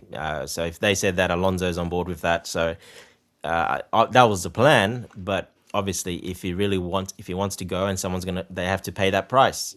Just like Sunderland don't want to sell Xhaka at all. Well, we don't really want to sell him, but if he really wants to go, well, that's the price. Because obviously he's a young player, very talented young player. So yeah, look, someone's going to come and pay, and the way the market is, that is a very good price, to be honest. When Elliot Anderson goes for that much and has 1 year of proven football and just sits in his DM position and passes the ball around, I think that is a very good price for Enzo Fernandez. Players that you'd say that he's better than. Oh, he's better than that. He's better than Tonali. He's better than those players. That's what I mean. He's much better than those players. A little bit different profile, obviously, but if those players are going for that much, well, Enzo Fernandez, winning the World Cup, player of the tournament, the World Cup, winning the conference, winning the Club World Cup, becoming a leader and becoming very important for the Argentinian team as well. He's fulfilled his status. He's growing world-class player. So he should be one of the hottest commodities, one of the to fit, depends where he fits on some teams, but teams that can afford a player like that, he's basically a Galactico in a way, like Madrid. He's not going to Madrid, but in a way, he's like a Galactico in a way. So, if someone comes in for him, that's the price. Simple as that. And Chelsea will be praying they win the World Cup again, Yeah, and so of that they will course, double the tax. like you said, if say Man City comes all of a sudden, well, it's not going to be 120. It's going to be 150. Yeah, because it's Premier League experience, and yeah, look how much you signed these other players, but I doubt City will come for him I don't think so either. But yeah, I'm because just saying they signed Anderson already, right? they signed Anderson already. Yeah. Yes, I don't think they come for him. It'd be Arsenal. We're here in the day, you could say, No. um, considering it, but they're not going to be able to afford him. So yeah. Yeah, So this here again, both, says the source. Yeah, go ahead. yeah, both those teams have to sell players, but that would be the only signing after that because they wouldn't fit anymore after that. So I think teams like Arsenal, they need two maybe players, not one. You don't bring one in. You probably need, for that you can bring two players in. That helps you a lot more for a small squad. Yeah, I agree. This here says that sources say that Cole Palmer is already feeling good after doing some training ahead of preseason. Of course, he should be feeling good, well rested, and that's the only reason why I'd look at Thomas Tuchel's selection for the English national team for the World Cup and say, okay, you know what? Good for Chelsea. Even though I would have What is loved him to coach? be, Can you believe yeah. Madueke starts for England? I can't believe that, to be honest. I throw up every time I see him on the pitch. And I feel that way too. I can't believe Tuchel yeah, starts him every because game he's, and he does nothing. yeah, go ahead. Yeah, he does nothing. He does what he did at Chelsea: dribble, dribble, dribble, turn on his left, and either shoot into a defender or miss everything, or tries to set up someone, but it's not really on his mind, and it doesn't work. So I mean, But he's been awful. In all honesty, he's been awful. no, he hasn't been awful. He's been himself. He's been he's been playing how he played at Chelsea. That's what I mean. Just to remind that there's nothing new there. That he's always been that. And he played Um, the same at Arsenal as well. and the yeah, and the annoying thing, he's full of himself. And I think the argument at the time that I would have still selected Cole Palmer over him,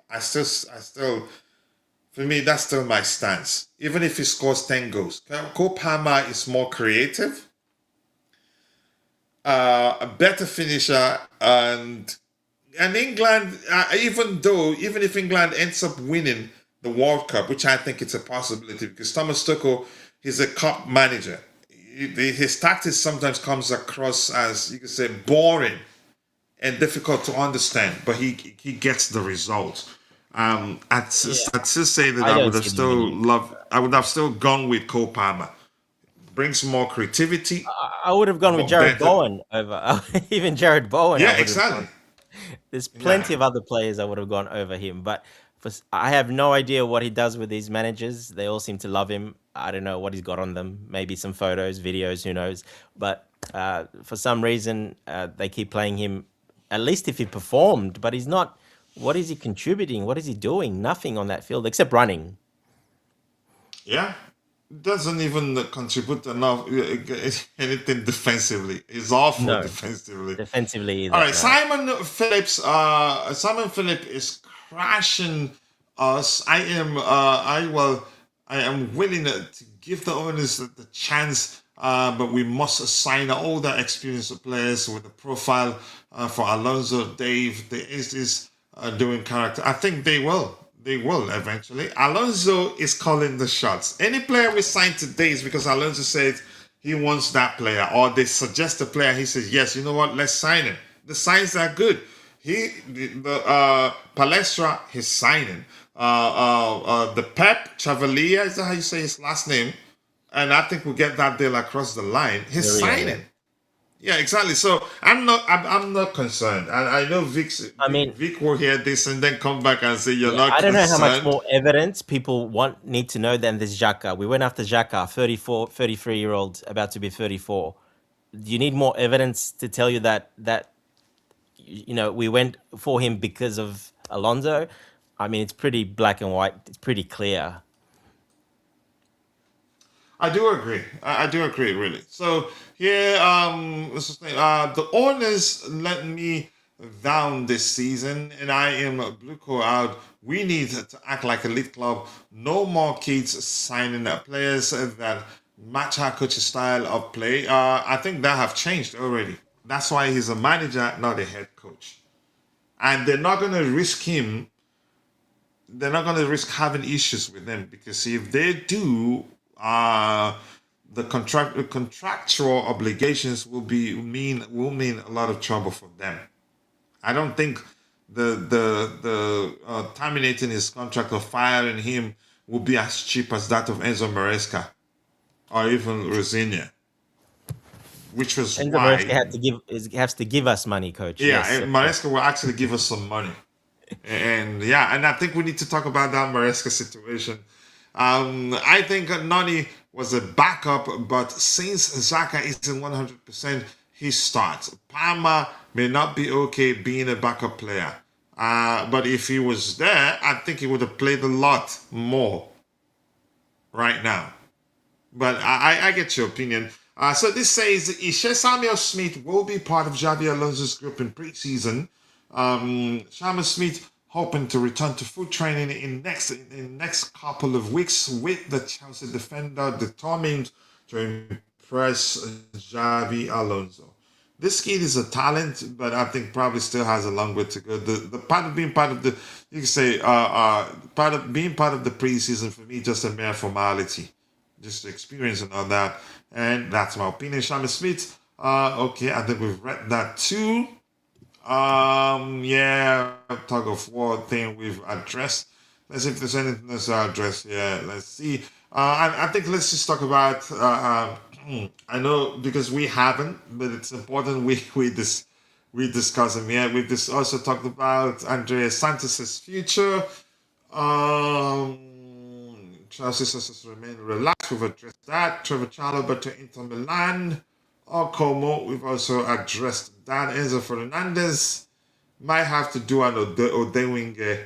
That's my opinion anyway. So Xhaka to Chelsea isn't happening. The question now is who will we sign in place of him? Nothing else here. Nothing else serious. Yeah, I think we should talk about RX in Enzo Maresca. Sorry, my iPad wrote the words wrong. I am not Blueco out, but they will start acting like an elite club. I am defending that. Listen, it happens because they've done good. A good start was hiring Xavi Alonso, signing Palestra, definitely, and a Xavi Alonso signing, and now going for Pep Chavarria, with whom we've heard that, yeah, Xavi Alonso and his staff, they've been looking at him for a while now. So, yeah, I think he's calling the shots. I don't think we've made no secret of that. He's calling the shots and I'm happy. So, Dante, you read the Maresca apology. For me, I think Chelsea had to force him to do that because, yeah, he was in the wrong. And we've always maintained, I think you've always maintained, I think Vic also has always maintained that, yeah, I get it, the owners are not saints. When Maresca wasn't sacked, and probably it was easy, even if you think the club didn't back him. It was easy for him to work because he already heard from Pep that he was leaving. And he was definitely the only candidate actually slated to replace him.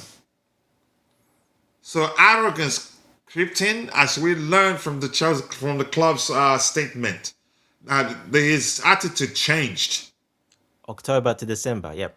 Yeah, exactly. And you could argue especially after winning the Club World Cup, and so he felt like probably he's bigger than Chelsea.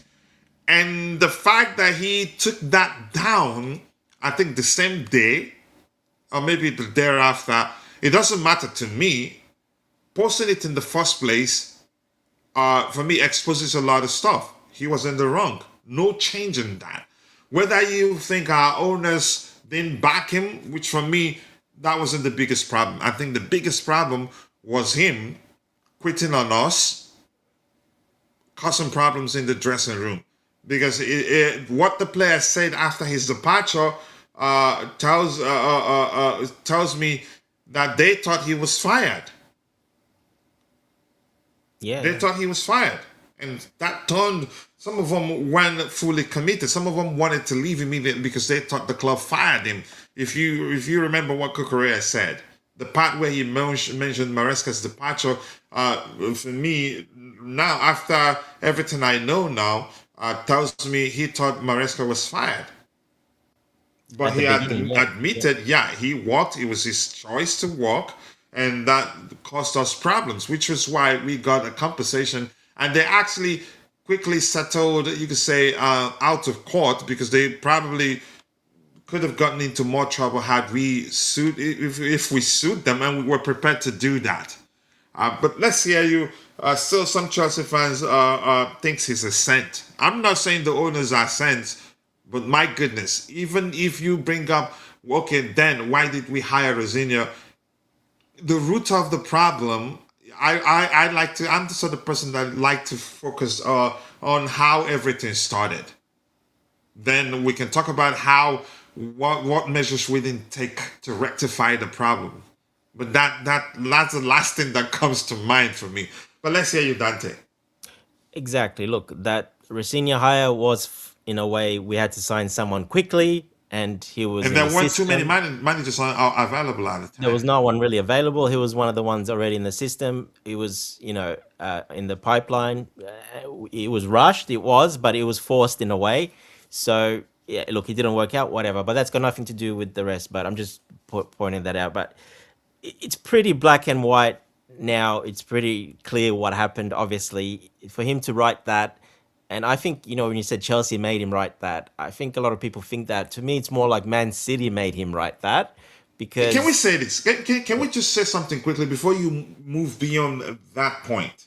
yeah, If it wasn't the truth, he wouldn't have written that. exactly, exactly. If that what he said wasn't the truth, Chelsea wouldn't have gotten any sort of payment from Manchester City in Or the future first payment place. from him as well, personal Sometimes payment. you Yeah, force people to apologize. You tell them, okay, I agree. You have to publicly apologize publicly, then we'll move on from it. If you don't do that, I cannot guarantee you we're moving on from that.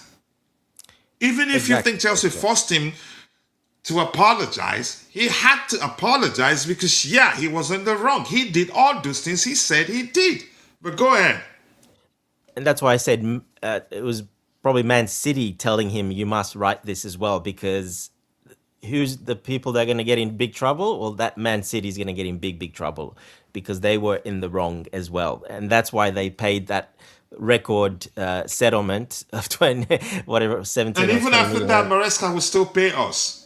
And Maresca still has to pay us from here. It will probably be Man City, to be all honest, but it will look like it's coming from Maresca. But yeah, Maresca personally will have to pay compensation as well. So it's pretty black and white what happened. It's very clear what happened. I can't believe some fans are still saying that this is the club, Chelsea made him write that. It's not really what happened, just so they can look good. And yeah, I know Tobago feels that way. He thinks that's the case, but I there's mean, other he's, people. he's him. He can believe it. That's him. Yeah, but to me, it's pretty clear. Man City has the best lawyers in the world. They've taken the Premier League to the cleaners for the last 10 years, not been able to get a charge against them. If they were in So why any, wouldn't they do the same against Chelsea? exactly, that means Chelsea had such strong evidence that it was even they had to say, okay, let's put our hand up, let's pay the compensation. And Enzo, you're gonna have to pay them. We'll cover for you, but you'll have to pay them personally as well. And let's just settle, and you can join us. So yeah, look, I think it's pretty black and white what happened. We all know the truth now. It's I mean, clear. that's I some don't know. closure. It's That's a closure, closure. and it's clear what Yeah. happened. And yeah, look, it's going to be very interesting to see when he comes to Stamford Bridge. What's when we play against Man City, etc. But yeah, a lot of fans are still not believing it. They're just not believing. They think it's Chelsea's forced this, and Maresca's not in the wrong. He's been forced. In a way, he's been forced because they were wrong, and that's why they're paying it. Yes, in a way, but it's more Man City forcing him to write that letter because he covers legal implications. So, yes, thank God we got closure and we've got the truth, and we move on again. Just we move on. It is what it is. It's unfortunate. It really derailed us. We were third or second at the time, so it really derailed us.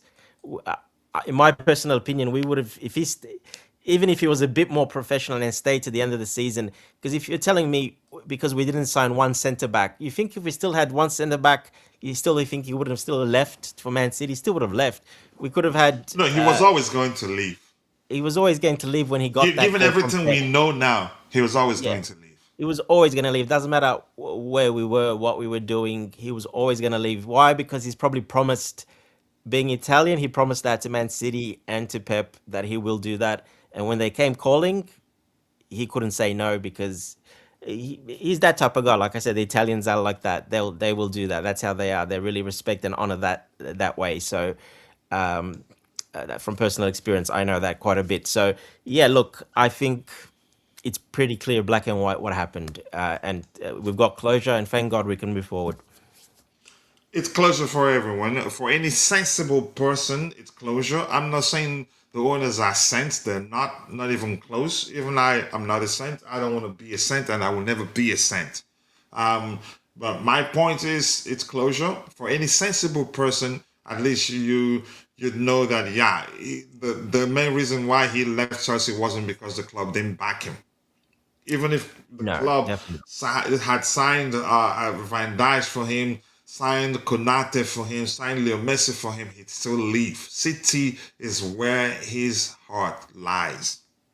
He was always going Yeah, to. and I loved Maresca from the start. I was backing him from the start. I absolutely I loved backed Maresca. him till the end, You defended backed him, we him backed because I him. understood what he was doing at the time, and I think he understood what he was doing at the time. And we were the ones defending him when people were calling him one-trick pony, telling people that's not the case, and and all that. But go ahead, what you were saying. Sorry, Yeah, so me, you, Tobago, we were all, really, protecting it, and defending him. because we realized we needed, that's what we needed. We needed a coach at that time, that type of coach, micromanaging that can get the best out of young players, and that's exactly what he did. So, yeah, it's a shame how it happened.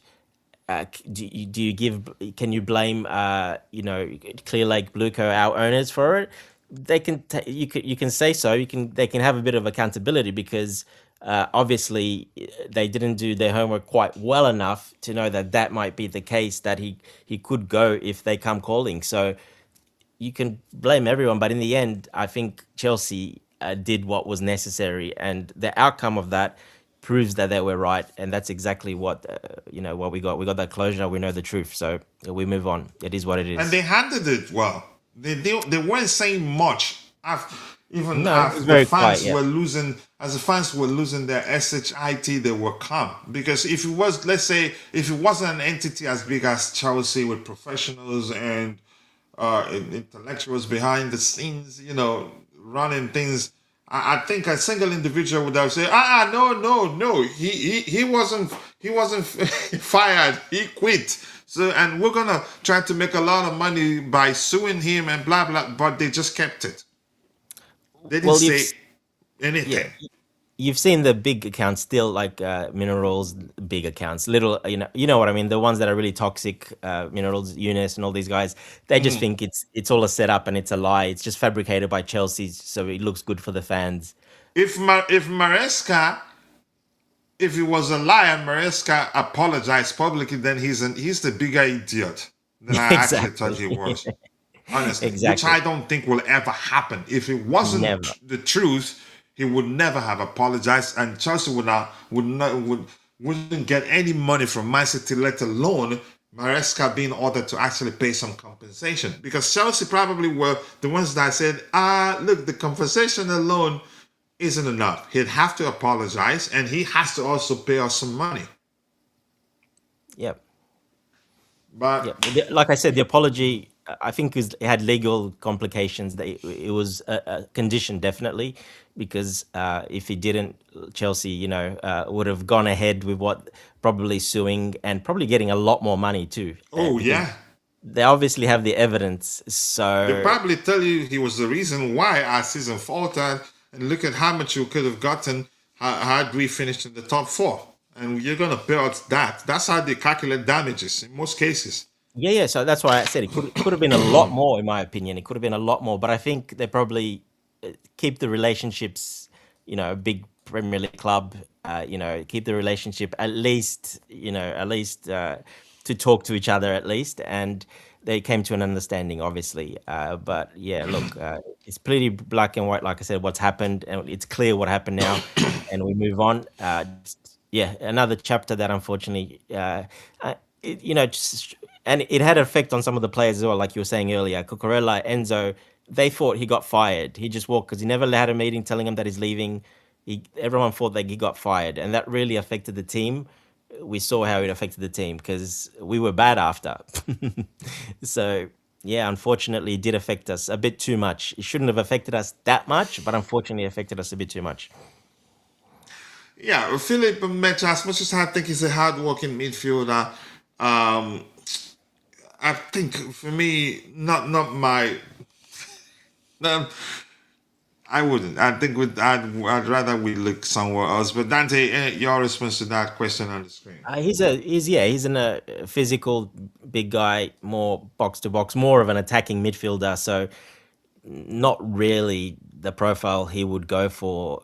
He looks at technical players in those 210 positions like Palmer, Better Estevao. vision, or better creative Yeah, no, he ability. wouldn't. I don't think Felix and Mecha would really Alonso, and he wouldn't suit the DM position, and he wouldn't really suit the attacking midfield 10 position. He's kind of in between. So I don't think we need that. If you're gonna go for someone, you go someone like I said, those players technically very high technical. This guy's is a worker. He's physical, strong, but he doesn't have much output. He was not going to give you the assists or that many goals either. So it's not really what we need, to be honest.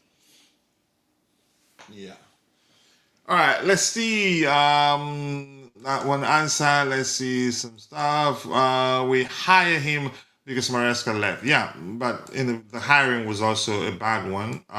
He could have done better had he taken things slowly. More importantly, but it turns out he was he was an arrogant sob. Because yeah, he started well actually. He started better than a lot of. I think he broke a record actually. One first British manager to have won how many games in total? First Chelsea manager to have won what certain. I can't quite remember what Yeah, yeah, records he something like broke, that. and then maybe that got into his head. He felt like his Einstein of football, and then was taking drastic measures. That didn't help. Yeah. And I think a lot Which of you our could argue players down didn't to help either. inexperience, because had he been an experienced manager, he'd know that how much of a risk he was taking by doing the things he did at the time that led to the whole thing falling apart. Go ahead, Dante. You were saying something. Yeah, I agree. But even our players after we had injuries, after Palmer was gone, That didn't he help. he kind of he came in a bad situation after the Barcelona thing. Sorry, after the Paris Saint-Germain. It got even worse for him because then all of a sudden key players were missing as well, and he kept trying to do that without key players. And if you're gonna do that, yeah, it really backfired. So yeah, look, there was a more. It's a shame. Even that could have actually gone really well if if that even after the PSG loss, he still could have gone really well. But he, like you said, he got too confident in that, and when you take some key players out and you keep trying to do that, it backfired. Unfortunately, yeah. Yeah, I do agree. Thank you, Rabba. Is that Rabba Taha? How did your name change again, bro? I think it's Rabba Taha, but Rabba, nice to see you. Another news I've heard: Jackson is back. Trevoh wanted by Como. Gusto also in Man City. I don't think Chelsea don't want to sell Gusto. That's why they're quoting like 150, right? They don't want to No, sell him. 75 million pounds. Yeah. 75 million, yeah. They don't want to sell him. Um, yeah, you feel like the everything that coming out about Enzo Maresca all PR. Yeah, I just said it. Self-reflection FC just signed another kid. Yeah, and the plan is for the kid to be our starting CB. And I heard the kid has leadership qualities on and off the pitch. So even though he's 17, I heard he will be starting for Alonso, and I heard they're actually planning on making him the captain. And that's the player that Maresca wanted originally, and now Exactly. we got him Now for they're Xavi. signing him for Xabi Alonso. Yeah. Yeah. All right, big. Always nice to see you, bro. I do hope you're doing well. I appreciate you finding the time to join the conversation. Having a go Let's at see. Tobago. I was on my way to San Antonio. He sent me a message, and actually it was my wife. I was driving. My wife was responding. I told my wife to say on my way to SA. You know why I did that? South Africa, yeah. South Africa. And I knew once Trevoh sees SA, he'd go, wait, is coach coming to South Africa? And I told my wife, send, I'm on my way to SA, wait a little bit, then say, on my way to San Antonio. Did he take the bait? Did he take the bait? Probably not enough space for him to say, are you on your way to South Africa? I didn't leave it too much. So, but I think definitely he probably would think that, oh, coach is coming to South Africa. All right, let's see. You backed the wrong horse. I think so. I backed him, but I didn't suspect he was going to leave us and go to join Manchester City. But the moment he left, I didn't suspect much. But the moment I heard that he started talking with the city, with the Manchester City hierarchy, October, I lost my SHIT. Nobody could have, there was nothing anybody could have told me that would have led to me saying, you know what, yeah, I blame the Aussies. No, I'm not saying they're sent, I'm not saying the owners are sent, but the hardest lesson I learned was that Maresca was always going to leave us. He was always going to leave us. He was just found an excuse to make it seem like, yeah, it wasn't his fault. Irrespective of whether you think we backed him or not, which I think we made a mistake. We didn't really capitalize on us winning the Club World Cup by, you could say, because, yeah, look at the Leo. Players were signing now, mentioned in the Club World Cup. And that reminds me, I wanted us to discuss Palestra with Dante, but I will come back to that because I think he's an excellent signing for us. And after that, I think probably should round up. Watch Lacroix not come. I think he comes. Leave me alone. Trevoh, as usual, is fighting with Mod Manor. Yeah. Let me just add on the Lacroix. I'm pretty certain that he's coming. Why? I've seen an interview when he was a couple of years ago, and he said he was always a Chelsea fan, and his dream one day will be to play for Chelsea. If he ever got the opportunity, it would be like a godsend. Well, was that? Yeah, I hope you're not referencing the one that some people, the people that understand French, did say that that wasn't what he was saying. No. Okay. It was a couple of years ago before he joined Palace. Just talking that he loved watching John Terry, and Chelsea, and that's his Premier League club that he followed. That's the one he chooses. And he said one day it will be amazing, a dream to play for them if I ever get that chance. When I heard that and saw that, well, I think that just tells you if we go for him, he's gonna come. But I think because of the World Cup, he just played in the World Cup a bit. He got some minutes. I think we're waiting after the World Cup, or when France, obviously, if they get out, we'll probably move quicker. But I think that will definitely. When I saw that, I think that's definitely going to get done because he's obviously, when you get that opportunity, you're not going to turn it down. That's if you love Chelsea, he's already a Chelsea fan. He's gonna join for sure if we go after him, and we did go after him, but I think it's gone quiet because we don't want too much noise because of the World Cup. The French media came out and said they don't want to talk about players at all. It has to be quiet till after the World Cup. So I think we're just respecting that, and we haven't gone back for him because we're waiting for that. Let's see what happens. And I was going to ask you, how is his ball playing ability? Not the best. Not the best. Long ball's not bad. Short ball's not that good, but depends where he plays. So if he's going to be that CCB, you don't need to. Alonso. Go ahead, just give me a few seconds. Go ahead. Yeah, Alonso uses that CCB. He had Jonathan Tah, if people remember him, at Bayern Leverkusen. He had that the big physical, and his weakness was ball playing as well. But the other two around him, the left CB and the right CB, were the ball playing ones, and Jonathan Tah was that guy, just commanding physicality, space, and just aerially and etc. and breaking up plays and watching everything unfold. So yeah, I think he'll use him more in that position if he gets signed. He'll be that CCB. Can play right CB as well against certain teams, but I think he'll probably suit that position more, just like he used Jonathan Tah exactly where he wasn't very good at ball playing either. So I don't think it's a problem for Alonso to have one like that, but the other two have to be very, very good on the ball, which we have. So that won't be a problem. Just like Sanchez won't be a problem. He's not going to use Sanchez as a ball playing goalkeeper either. All right, just quickly, 7 more likes to get to 7 more subscribers to get to 30k subscribers, and once we get there, definitely tomorrow we'll do a giveaway of custom Chelsea kit where you win a kit with your name on the back, or you get the cash equivalent, depends on what you want. So thank you so much for getting there. And let's see, I am glad Enzo Maresca resigned. The Aspen directors don't appreciate anything. I wouldn't say the same thing. I'd still say he betrayed us, irrespective of whether you think he was backed or not. But that's just my opinion. I am at work. I just want to say that I hate Enzo and that clown Pastore. I wish they both could be transferred to Saudi Arabia. Richard Hughes! Richie, nice to see you. I appreciate you finding the time to stop by and say hello. And I know you've already dropped a like on the video. If you haven't, please do that for us, brother. I sincerely do. I appreciate you also for being a paid member. That encouraging. Kindly subscribe to Trevoh's YouTube channel. Where's the link? Trevoh, there you go. Please go and subscribe to Trevoh's YouTube channel.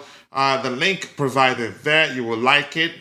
Whenever time allows, I'm on there, Dante there. A lot of the panelists you listen to here, whenever time allows, we're all there supporting each other. But big up to you. Go away, you too, Trevoh. Let's see. What I see, Javier saying, Modmana, we didn't get Xhaka. You too bored of joke, man. I mentioned his name very well. You don't want to start an argument with Modmana. You're going to lose. Let me just make it clear to you.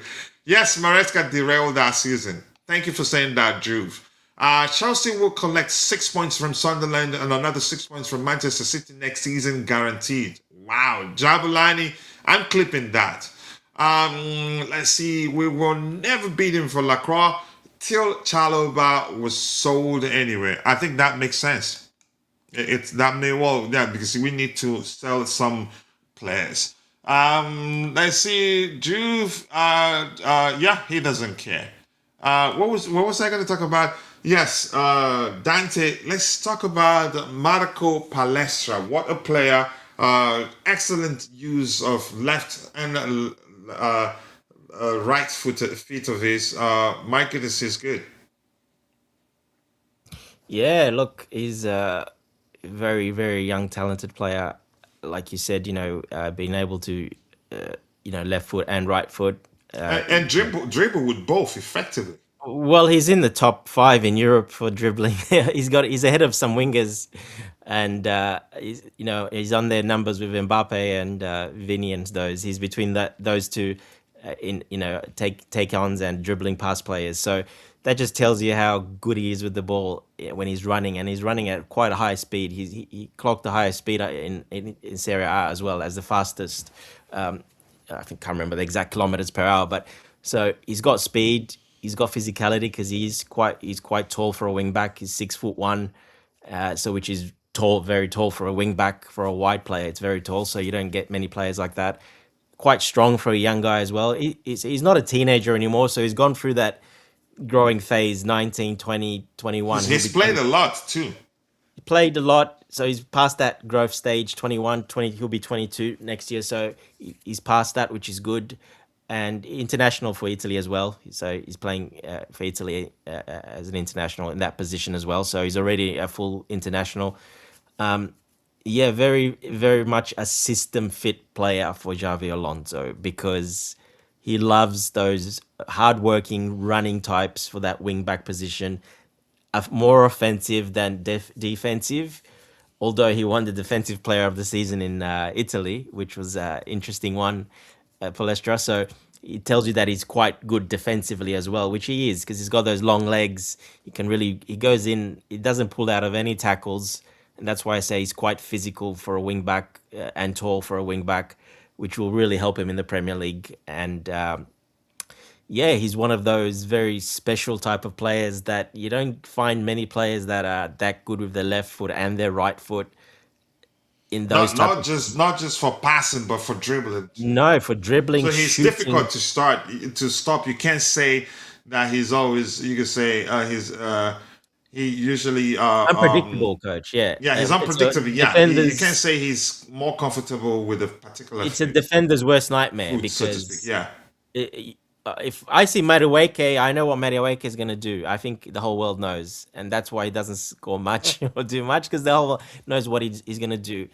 Palestra, you got coming at you. Well, is he going to go left? Is he going to go right? Is he going to cut back? Is he going to do that? Is he going to shoot on his right? Is he going to shoot on his left? Is he passing there? You don't know. As a defender, that's your worst nightmare. A player like that.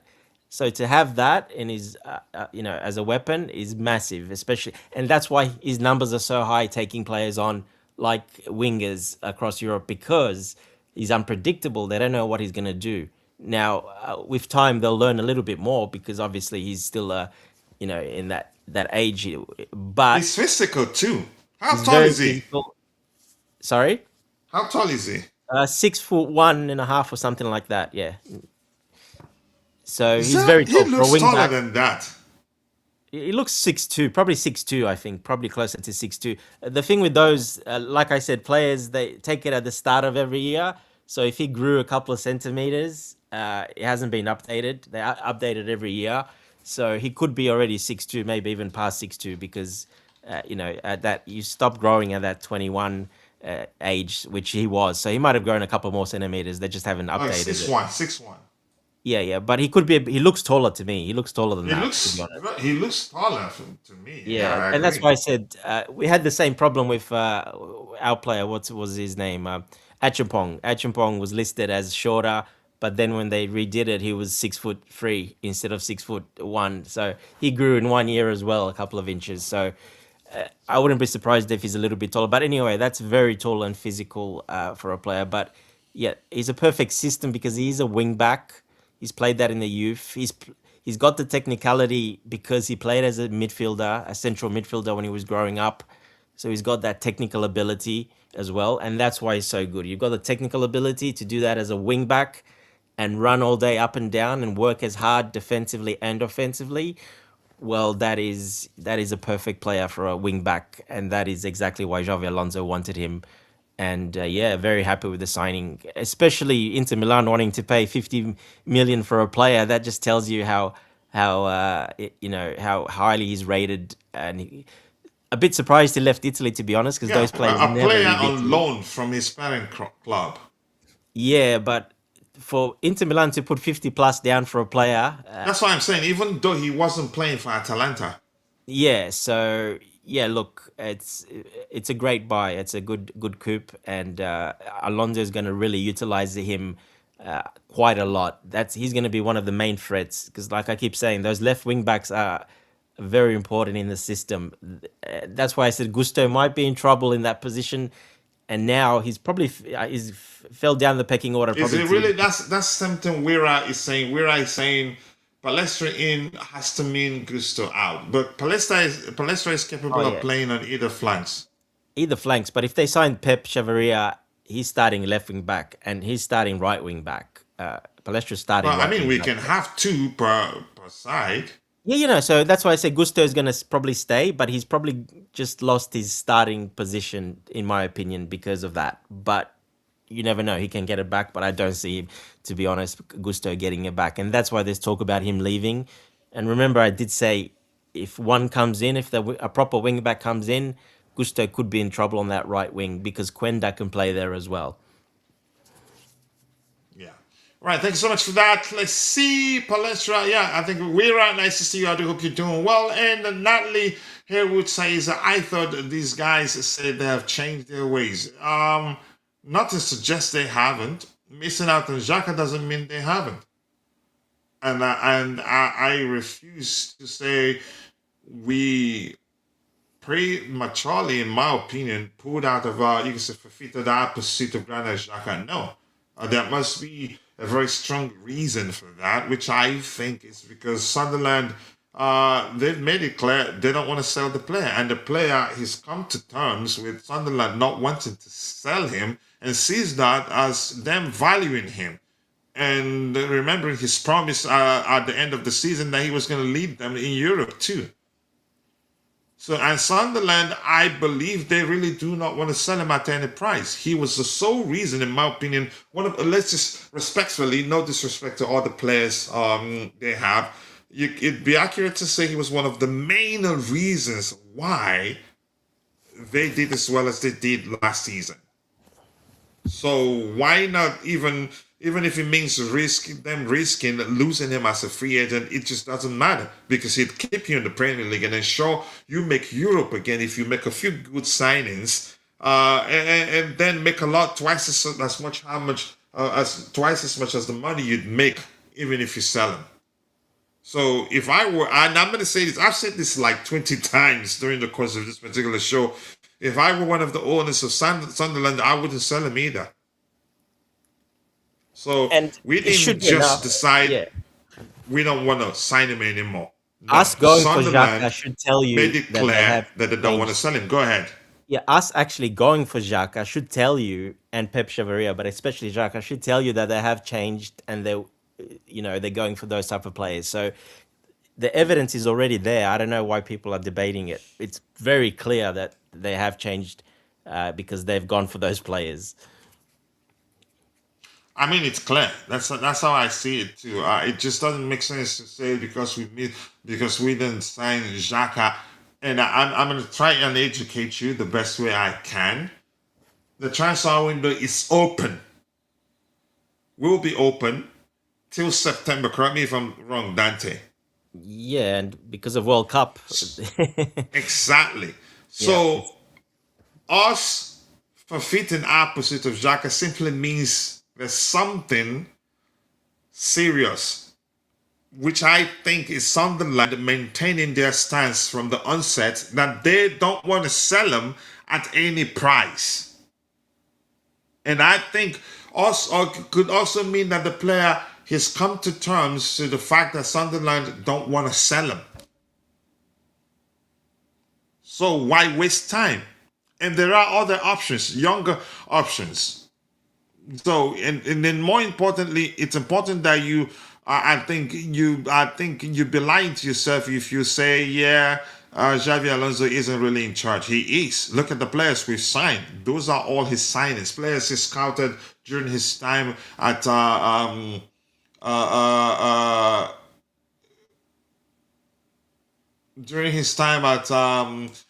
Leverkusen. All right, let's see. For me, but if you want to see it like that, that's you. All right, this says that James cannot do right wing back, but Gusto is a liability at right back, a traditional approach. Okay. Who do you offload? I don't know. I don't want us to sell Gusto. We can keep him and have depth. We've been there before, where fans were eager for certain players to leave, and by the time those players left, or maybe Enzo Maresca was certain to let certain players go, were eager to let certain players go. Whether I'm right for saying that, I'm not sure. Whether maybe the sporting directors were eager to let certain players go because they don't necessarily fit the manager's approach. And when they left, we had injury issues that made it clear that, we would have been better off if we had those players within our ranks still. For that position, that right wing position, that is going to be the position that's running the most on the field every single game. So, right So wing we back, could left do wing with back. having a depth. You Having need good two depth there. starters, almost two starters for that position, basically, because even playing once a week, because of how much toll that takes on your body, that position, and how much you have to run offensively and defensively. So you need two players there, and I think that's why Chelsea are not selling Gusto. If someone comes in that meets their valuation because he's not untouchable and pays the 75 million, then they will sell him. But otherwise, And use the money to sign another good player. correct. So they're just covering their bases. That's why they put that out. He's staying. But if someone wants to really, really want him, like Man City, we'll pay 75 million, and then that's we're fine with it. Then we can actually have money to find another, get another one. So yeah, but for that position, you're almost you can bank it almost that you're gonna get injured a little bit or have some sort of a few games off because it's such a physically demanding position, running up and down all game, and especially in the Premier League. Yeah, with the physicality, etc., it adds a notch. So you need two starting quality players in that position. Yeah. Thank you so much. I miss you too, Tobago, my bro. Always nice to see you. I do hope you're doing well. Speaking to Modern Mana, anything else to address here? And we're saying we cannot keep dogs on the right. We need to make full use of one game a week. You guys don't think either James or Gusto are surplus. Not up to me. But I'd rather we keep. I think James will probably under Alonso. Do I think he plays? I'm not sure He what's going won't to play right happen with wing him. back. James is not going to play But he right can't. wing He back, would never, definitely not going to be right wing back. I agree. especially what happened now recently again. He's not playing right wing back. Yeah, and I'm going to say this. Yeah, why waste our time on Xhaka? Because yeah, that's probably the reason why we pulled out because they've made it clear they don't want to sell. Sunderland wants and here's the thing: they want 25 million. No, they didn't want to sell him. That has always been their stance. People are just making up numbers and putting it out there.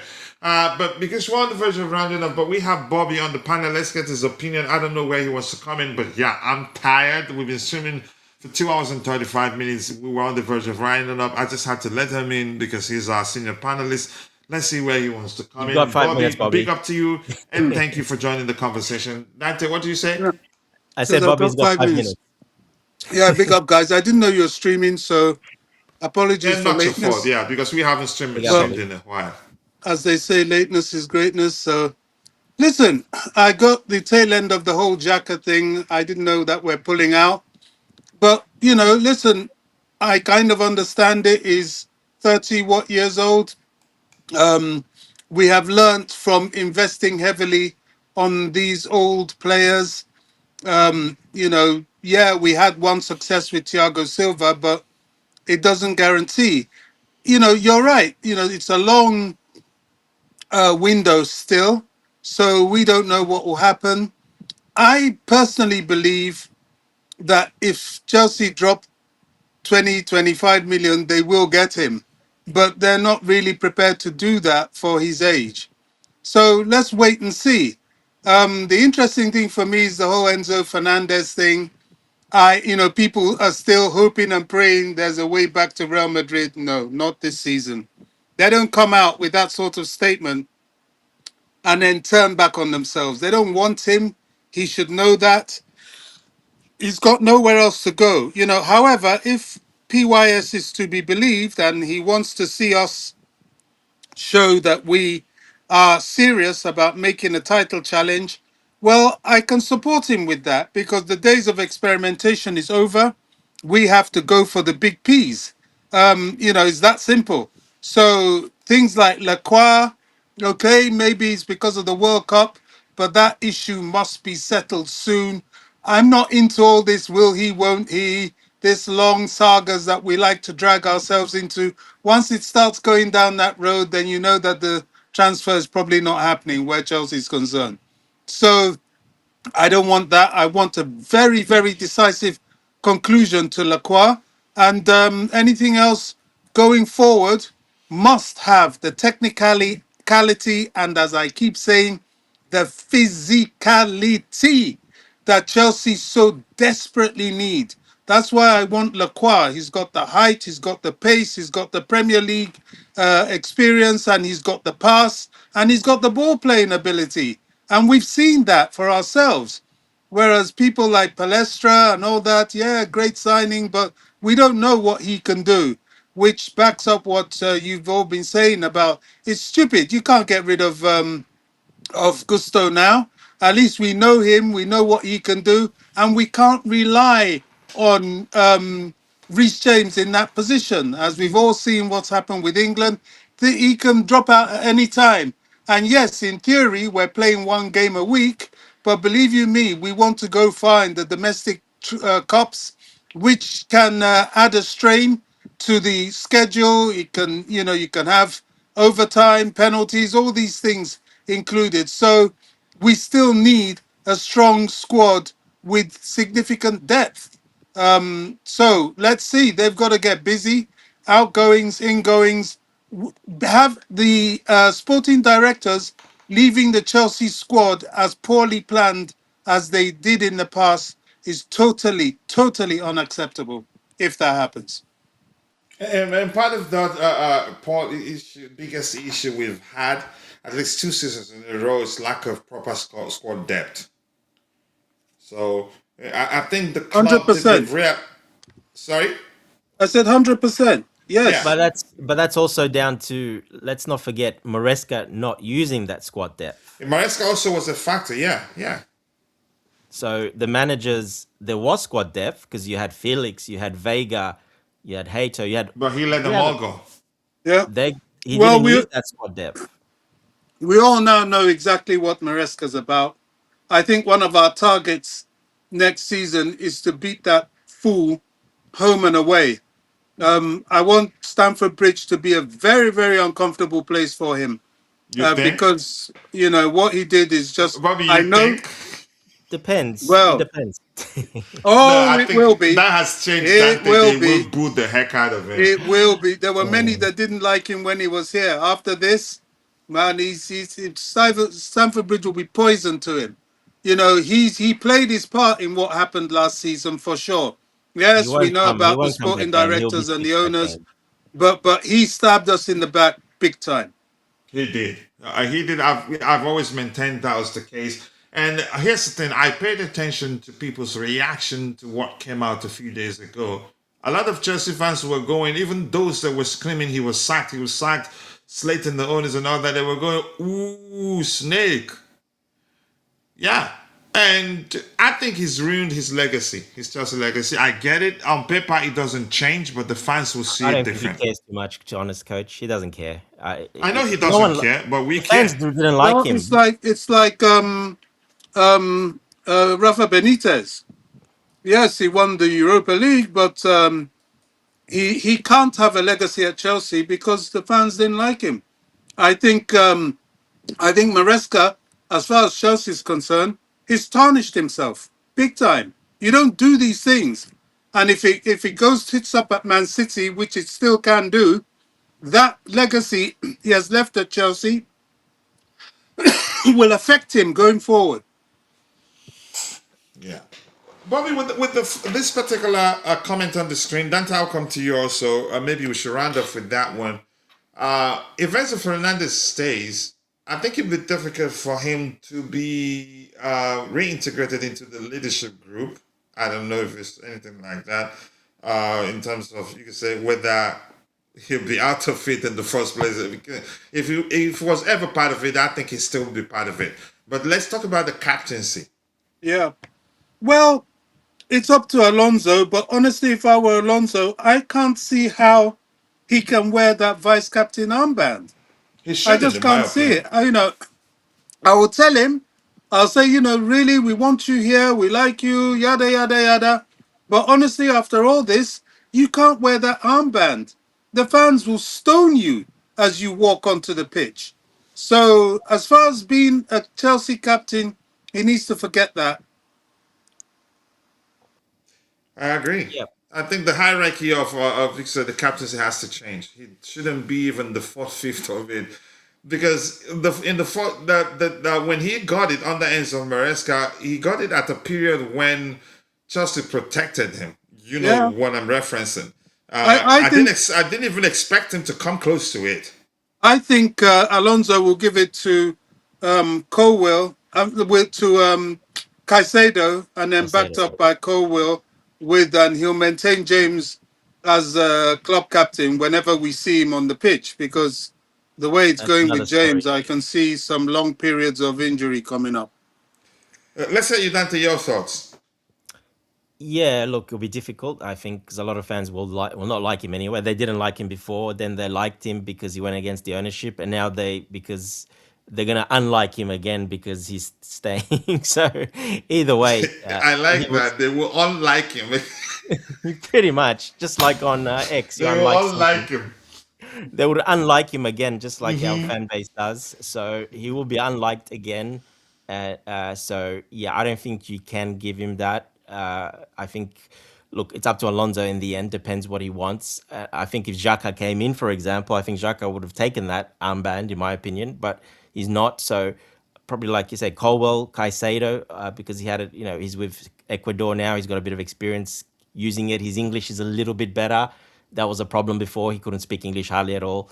He's a little bit better now. I've saw a couple of interviews where he can actually speak a little bit better. So I think, and just the stance he takes, the interviews he says he wants to be a legend here. I think that's a good choice. I think Caicedo, Colwell maybe in Truly that committed.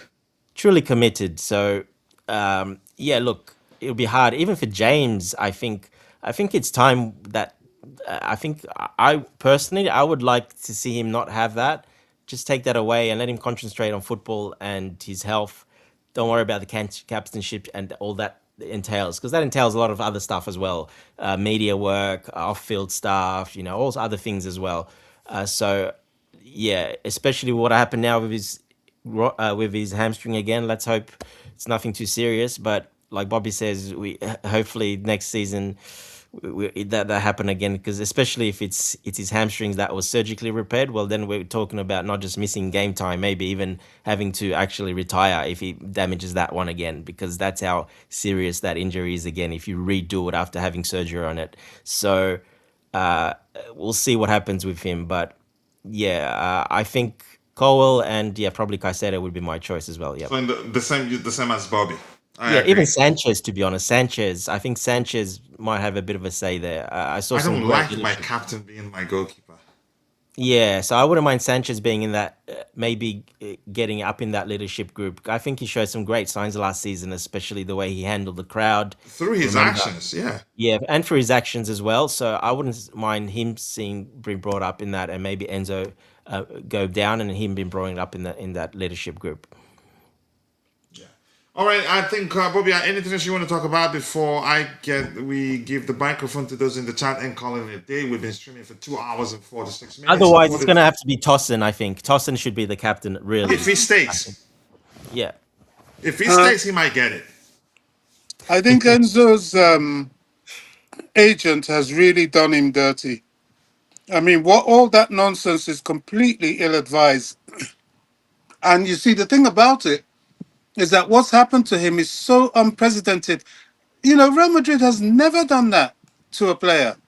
So that is an all-out rejection. And, now he's going to be scrutinized. And it's just showing, you're not all that. At least not yet. Pipe down. He has to fire his agent because, He does, yeah. Javier Pastore is run his mouth into absolute garbage. His inexperience has so far reflected in everything, how he behaves, everything. Yeah. Unfortunately, Yeah, honestly. like we said earlier, I think just for credibility and to show, he has to fire him just because he will lose a lot of credibility with that if he doesn't do that. But the problem is, it's one of his best friends, and that is a dangerous mix. Like I said, business and being a best friend, that's what you get basically. This is what you get if that happens. Usually, if you're a best friend and in business together, most of the time. So And do you remember when I said at some point Real Madrid would say, "Yo, you like Real Madrid, we respect you, but please, can you stop?" From a football politics perspective, I did say that, and I think I retweeted that tweet this yeah, yeah, morning. he did, and he didn't. They Yeah, didn't listen. He didn't listen. they didn't. So Yeah, because it was eventually going to happen. It's become too much, and Real Madrid, they prioritizing Chelsea's relationship, the relationship they have, good relationship, business relationship they have with Chelsea over Enzo Fernandez's footballing ability. and I think They didn't also play well. Yeah, Real Madrid respect and I think relationship with the Chelsea ownership, I think came into play as well. I think they definitely Definitely, yeah, It's yeah. important. You yeah. know, it's like, you know, that fine girl in the club that you like. You know, you keep going for her. Bobby You keep again. you keep going for her. After a while, she's gonna tell you she's not even gonna want you no more. And that's what Real Madrid have done. They're like, who is this guy? This Speaking from desperate experience, guy. Bobby, or I'm sorry, Bobby. You again. I will never forget that your story. he says that, yeah, yeah, that he said it before, yeah, I remember. I'm sorry, Bobby.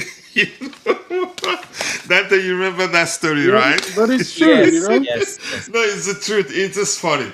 Yeah, It's keep just going funny. for her. She knows she's beautiful. Yeah, Keep it on. You keep it on. She doesn't need. It's an ick to her. yeah. You It's you like, start who's this pestering desperate guy? her. Yeah. All right, let's give them the microphone and then we can call it a day. Thank you so much, brother. I appreciate you for that. Let's see what else we have here.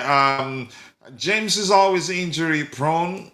Nothing new there. I agree with you. If James doesn't return early, then preseason for preseason, he better not get involved. Otherwise, the risk getting possibly injured again. All that travel. Silva is past his prime, but Xhaka, he's not past his prime. He's still playing very well. But the main point, people aren't paying attention to that. Reason, I'd like you to take a step back and reason logically here. There's still a long way to go. So for Chelsea to have forfeited the pursuit of Xhaka simply means, from everything we've heard, we've been hearing, the most you can say the most one of the main reasons why Chelsea might have decided, you know what, that's it, is Sunderland refused to change their stance. We're not selling at any price, and I'd do the same if I were one of the owners of Sunderland, because yeah, Xhaka proved to be one of the main reasons why we will be playing in Europe. You understand? And the player himself, I think it'd be accurate to say he's come to terms with the fact that yeah, Sunderland, they don't want to sell him, which to from some perspective and honor, they respect him, and they must have had a conversation with him. It's not like Chelsea giving up just like that. I get it. It's easy to conclude that Chelsea probably gave up because they didn't want to pay for the player. No. If Sunderland are open to selling Xhaka, Chelsea, given what we've seen and the fact that I believe that Xavi Alonso, he's calling the shots now. I think we'll be talking about when he we'll be discussing how we did a good job signing him, but I think Sunderland never wanted to sell him, as we heard from Sky Carver, how do you say his name, and other reputable sources. They didn't want to sell the player, and it does make sense. Can I just add something to that, Coach, just quickly, because I know you want to close. I think you're right. I think Chelsea is deliberately showing some sort of respect to the wishes of another club rather than keep pestering them like Enzo Fernandez was pestering and molesting Real Madrid to take him. And another thing, you know, coming back to the whole Real Madrid thing, I think the Chelsea ownership must have spoken to them and told them, look, you know, all this stuff, we don't like it. We're getting disrespect left, right, and center. Look at what Maresca did. Look what Man City did. Look what this did. We don't like it. Let's warn you, because there's some tapping up, possible tapping up allegations that could come out there. So I think Real Madrid must have said, you know, one, we don't really fancy this guy anyway. And two, it's not worth damaging our relationship with Chelsea for this guy. So they said, right, okay, we're going to put a full stop to it and tell you exactly what we feel about it. So I think Chelsea is also trying to re-establish boundaries with themselves and other clubs. And football politics could mean the two clubs are agreeing we don't want to start something that will use the players will just do whatever they want, because if it can happen to us, It could Yeah, happen to you too. exactly. And because that player wants Exactly. to join us, we just say, okay, go ahead, do it. Help us get the price down. Tell the world you want to join Chelsea. They do talk to each other, and that's the only way they can circumvent the rules that mean that players have some measure of power to force a move to certain clubs. So politics Well, does come into play. yeah, absolutely. And certainly what Real Madrid did is a huge dent to that attitude because it just means you better be careful who you're twerking for because if they don't want you, you look stupid. And Yeah, this is exactly what's happened to Enzo. I don't see him going anywhere near Real Madrid, not this summer not anyway. this summer It at ain't least. Yeah. happening. Thank you so much for that, Bobby. 25 million on Xhaka is peanut. Yeah, I agree with you. But the point is, Sunderland doesn't want to sell. I get it. People on X would twist it however they want to make the club look bad, saying they're penny pinching and all that. Wanted too much money for a midfielder with no legs would have been a terrible investment. That's another way to see it. Sports moving serious on transfers, unlike us, and they nearly got relegated. Okay. I'm pretty sure you're one of those saying because of no Champions League football, we're not going to be able to sign certain players. But that's, by the way, I digress. The point I'm trying to make here, I'm trying to, I want to remind you of Liverpool. How many players did they sign last season?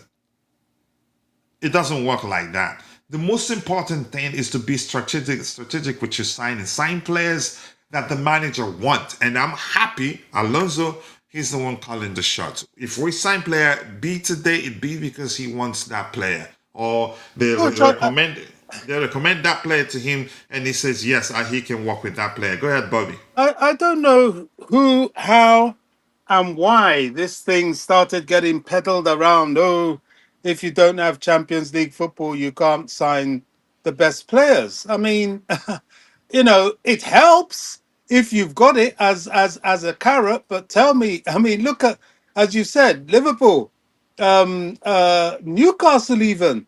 Certainly, look at what Tottenham's doing this season. A team that finished 17th 2 seasons in a row. It helps, but it's not a die cast thing. If you have a good sporting directorship, a good project, a good manager, and a reputable club, you will always buy players. Look at Man United. Yeah, You know, but they so have to overpay, which they did. They're way overpaying on players. But But I what? think but you living get in the Europe has point, helped Dante. that. You get the point. Yeah, It's not they'll the end of always. the world. No, it's not. Yeah. No, it's not. It's not. And I don't know. Some people are pushing this thing as if, oh, we can't buy this. Look, there are certain clubs that will always have the power to buy players, and Chelsea is one of them. Yes, what you pay will be inflated, probably.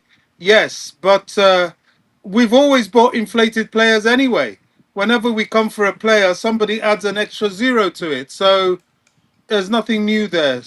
Look what Spurs have done. They've spent what nearly 300 million on two players. God knows what they're paying them in wages. They're going all out. So it's as you've said, it's not the end of the 300K. world. Yeah. I can't believe they're It's paying not. that much. Crazy. Yeah. All right, giving kids captaincy to lead. We'll see what happens. He says get Lacroix. I think I hope it happens, and I believe it's going to happen. Anything else there? I think I'm tired. Really, I have to be honest. Tosin, hell, nah. It could happen. You never know. I am Newcastle United FC. Why you finished? Your club's got plenty of money for players. Newcastle is more finished than you. We could lose Bruno. All right, Marvin, sorry to hear that. Seeing how these, are moving in the market so far, I am going on loan to Madrid. Enjoy your loan spell at Madrid. Tosin Chalobah and Badiashile should be relevant shouldn't be relevant in 2026, 2027. Captaincy to Tosin. What am I hearing? It could happen. He's a leader.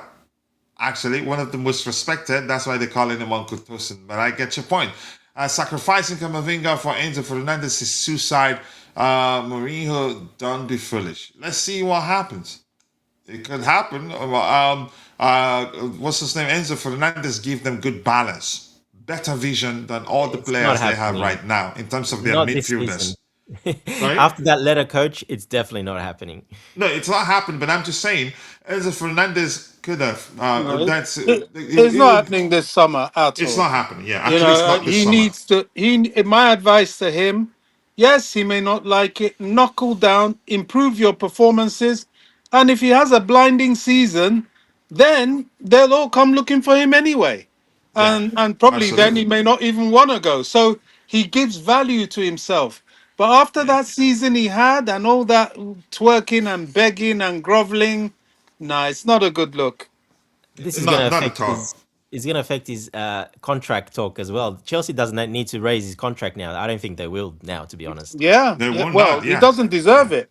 It doesn't. Except if you can say they are, you can say that nice to say, okay, let's just, or maybe if he was, I don't know anyway, but let's just leave it at that. Casemiro to Man United at 30 for close to 16 million. We just need Xhaka for one season at least to get the players accustomed to the Leverkusen way of playing. Alonso wants to implement 30 million isn't robbery. Nobody's saying it's robbery. The main point is Sunderland made it clear they didn't want to sell the player. Everything you've been hearing about valuation is the truth remains they were all made up. Yeah, Yeah, but yeah, what Wira said there, he said a 30-year-old Casemiro, not a 34-year-old Casemiro. There's a big exactly. difference. There's a big That's difference. 4 years difference. There's a massive difference. Yeah. Yeah. All right. Xhaka is aware we have no seniors in the midfield, and thus him wanting Xhaka makes sense. Yeah, but they don't want to sell him. By the way, Ben Jacob said we haven't walked away. Okay, so let's see what happens. I've learned not to trust Ben Jacobs anymore. Xhaka has already voiced his desire to leave for another manager. Sunderland ain't gonna keep an unhappy player, I'm guessing, if he stays. Fab hasn't said anything, so we'll see. And that's it. Bobby, thank you so much for finding the time to join the conversation. So also to the captain of the community in Constant. I appreciate you. First day back and you caught me online. And Bobby actually a bit late because he didn't know either, and I don't blame him. But the Maya Fawale, thank you for joining the conversation, bro. Weira, thank you for joining. Who else was here? Jeremy Nice, thank you for joining the conversation. Marvis Smith, Marvis Smith, thank you for joining the conversation, even though you're not a Chelsea fan. Tebejo was also here. Who else was here? Vic was here. Who else was here? And if I missed your name, apologies, I'm only human. See you guys next time. God bless us all. Cheers. Cheers, guys. Take care.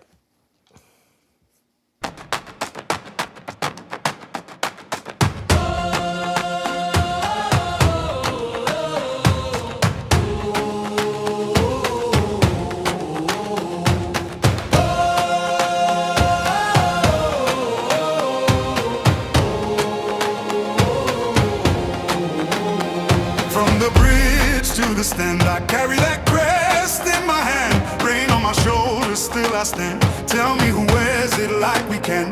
Mud on the boots, heart of gold. Those stories living in the cold. Every name that the walls still hold. I was born for this, I was told. Hear that roll in the air, feel that fire everywhere. We don't bend, we don't fold. We were cut from that blue gold. Blue till the end, blue till the end. We rise again, we rise again. Blue till the end, blue till the end. This is our name, this is our scan. When the pressure comes down hard, we don't flinch, we play our part. Every scar on the back says more than 1,000 songs before. From the first whistle to the last, we remember where we came from fast. No throne, no crown, no borrowed fame, just a city calling out that name. Hear that roll in the air, feel that fire everywhere. We don't bend, we don't fold, we were cut cut from that blue gold. Blue till the end, blue till the end. We rise again, we rise again.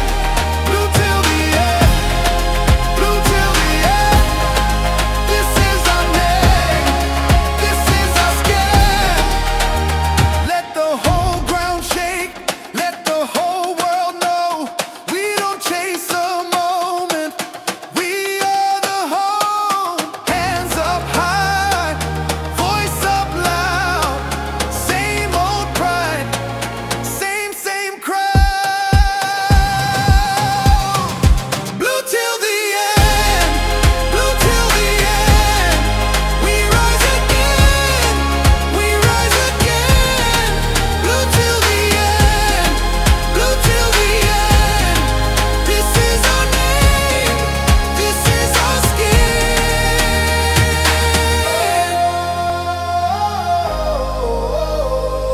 Yeah. Ooh. Blue till the end, blue till the end. Loyalty stays even through the storm.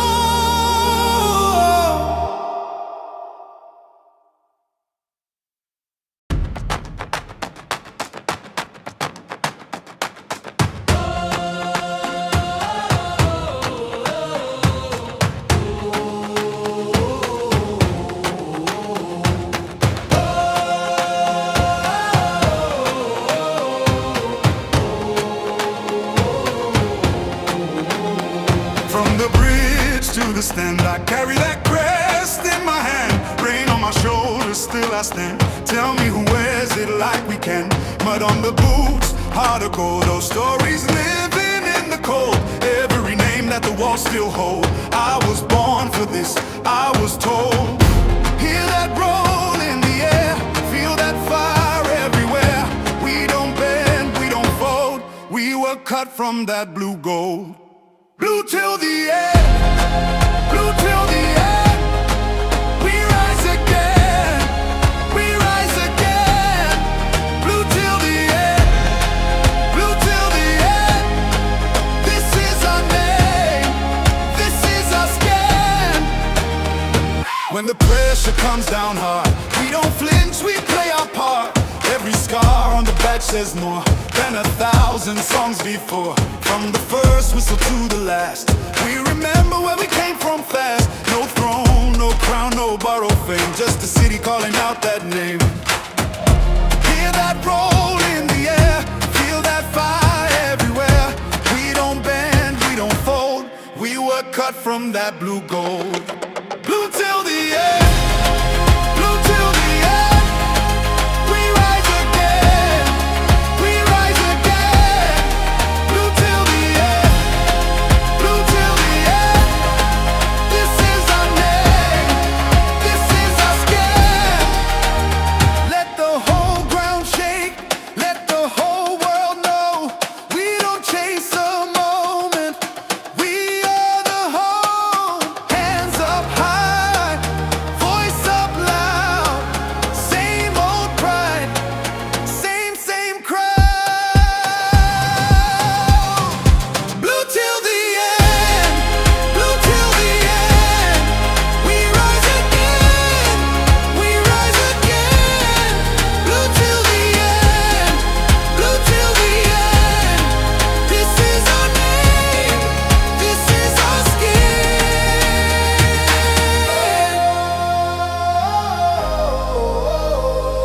Yeah. Ooh. Blue till the end, blue till the end. Loyalty stays even through the storm.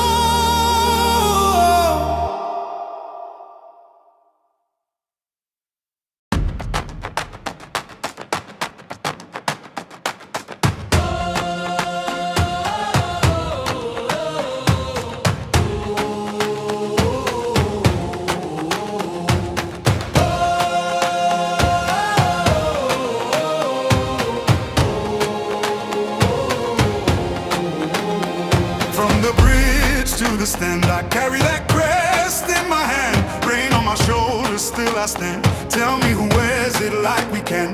Mud on the boots, heart of gold. Those stories living in the cold. Every name that the walls still hold. I was born for this, I was told. Hear that roll in the air, feel that fire everywhere. We don't bend, we don't fold. We were cut from that blue gold. Blue till the end, blue till the end. We rise again, we rise again. Blue till the end, blue till the end. This is our name, this is our skin. When the pressure comes down hard, we don't flinch, we play our part. Every scar on the back says more than 1,000 songs before. From the first whistle to the last, we remember where we came from fast. No throne, no crown, no borrowed fame, just a city calling out that name. Hear that roll in the air, feel that fire everywhere. We don't bend, we don't fold. We were cut from that blue gold. Blue till the end, blue till the end. We rise again, we rise again. Blue till the end, blue till the end. This is our name, this is our skin. Let the whole ground shake, let the whole world know. We don't chase a moment, we are the whole. Hands up high, voice up loud. Same old pride, same crowd.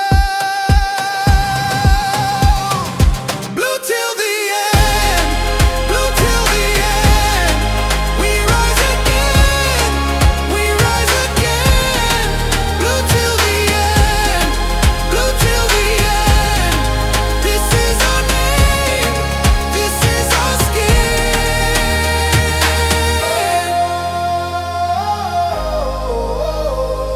Yeah. Ooh. Blue till the end, blue till the end. Loyalty stays even through the storm.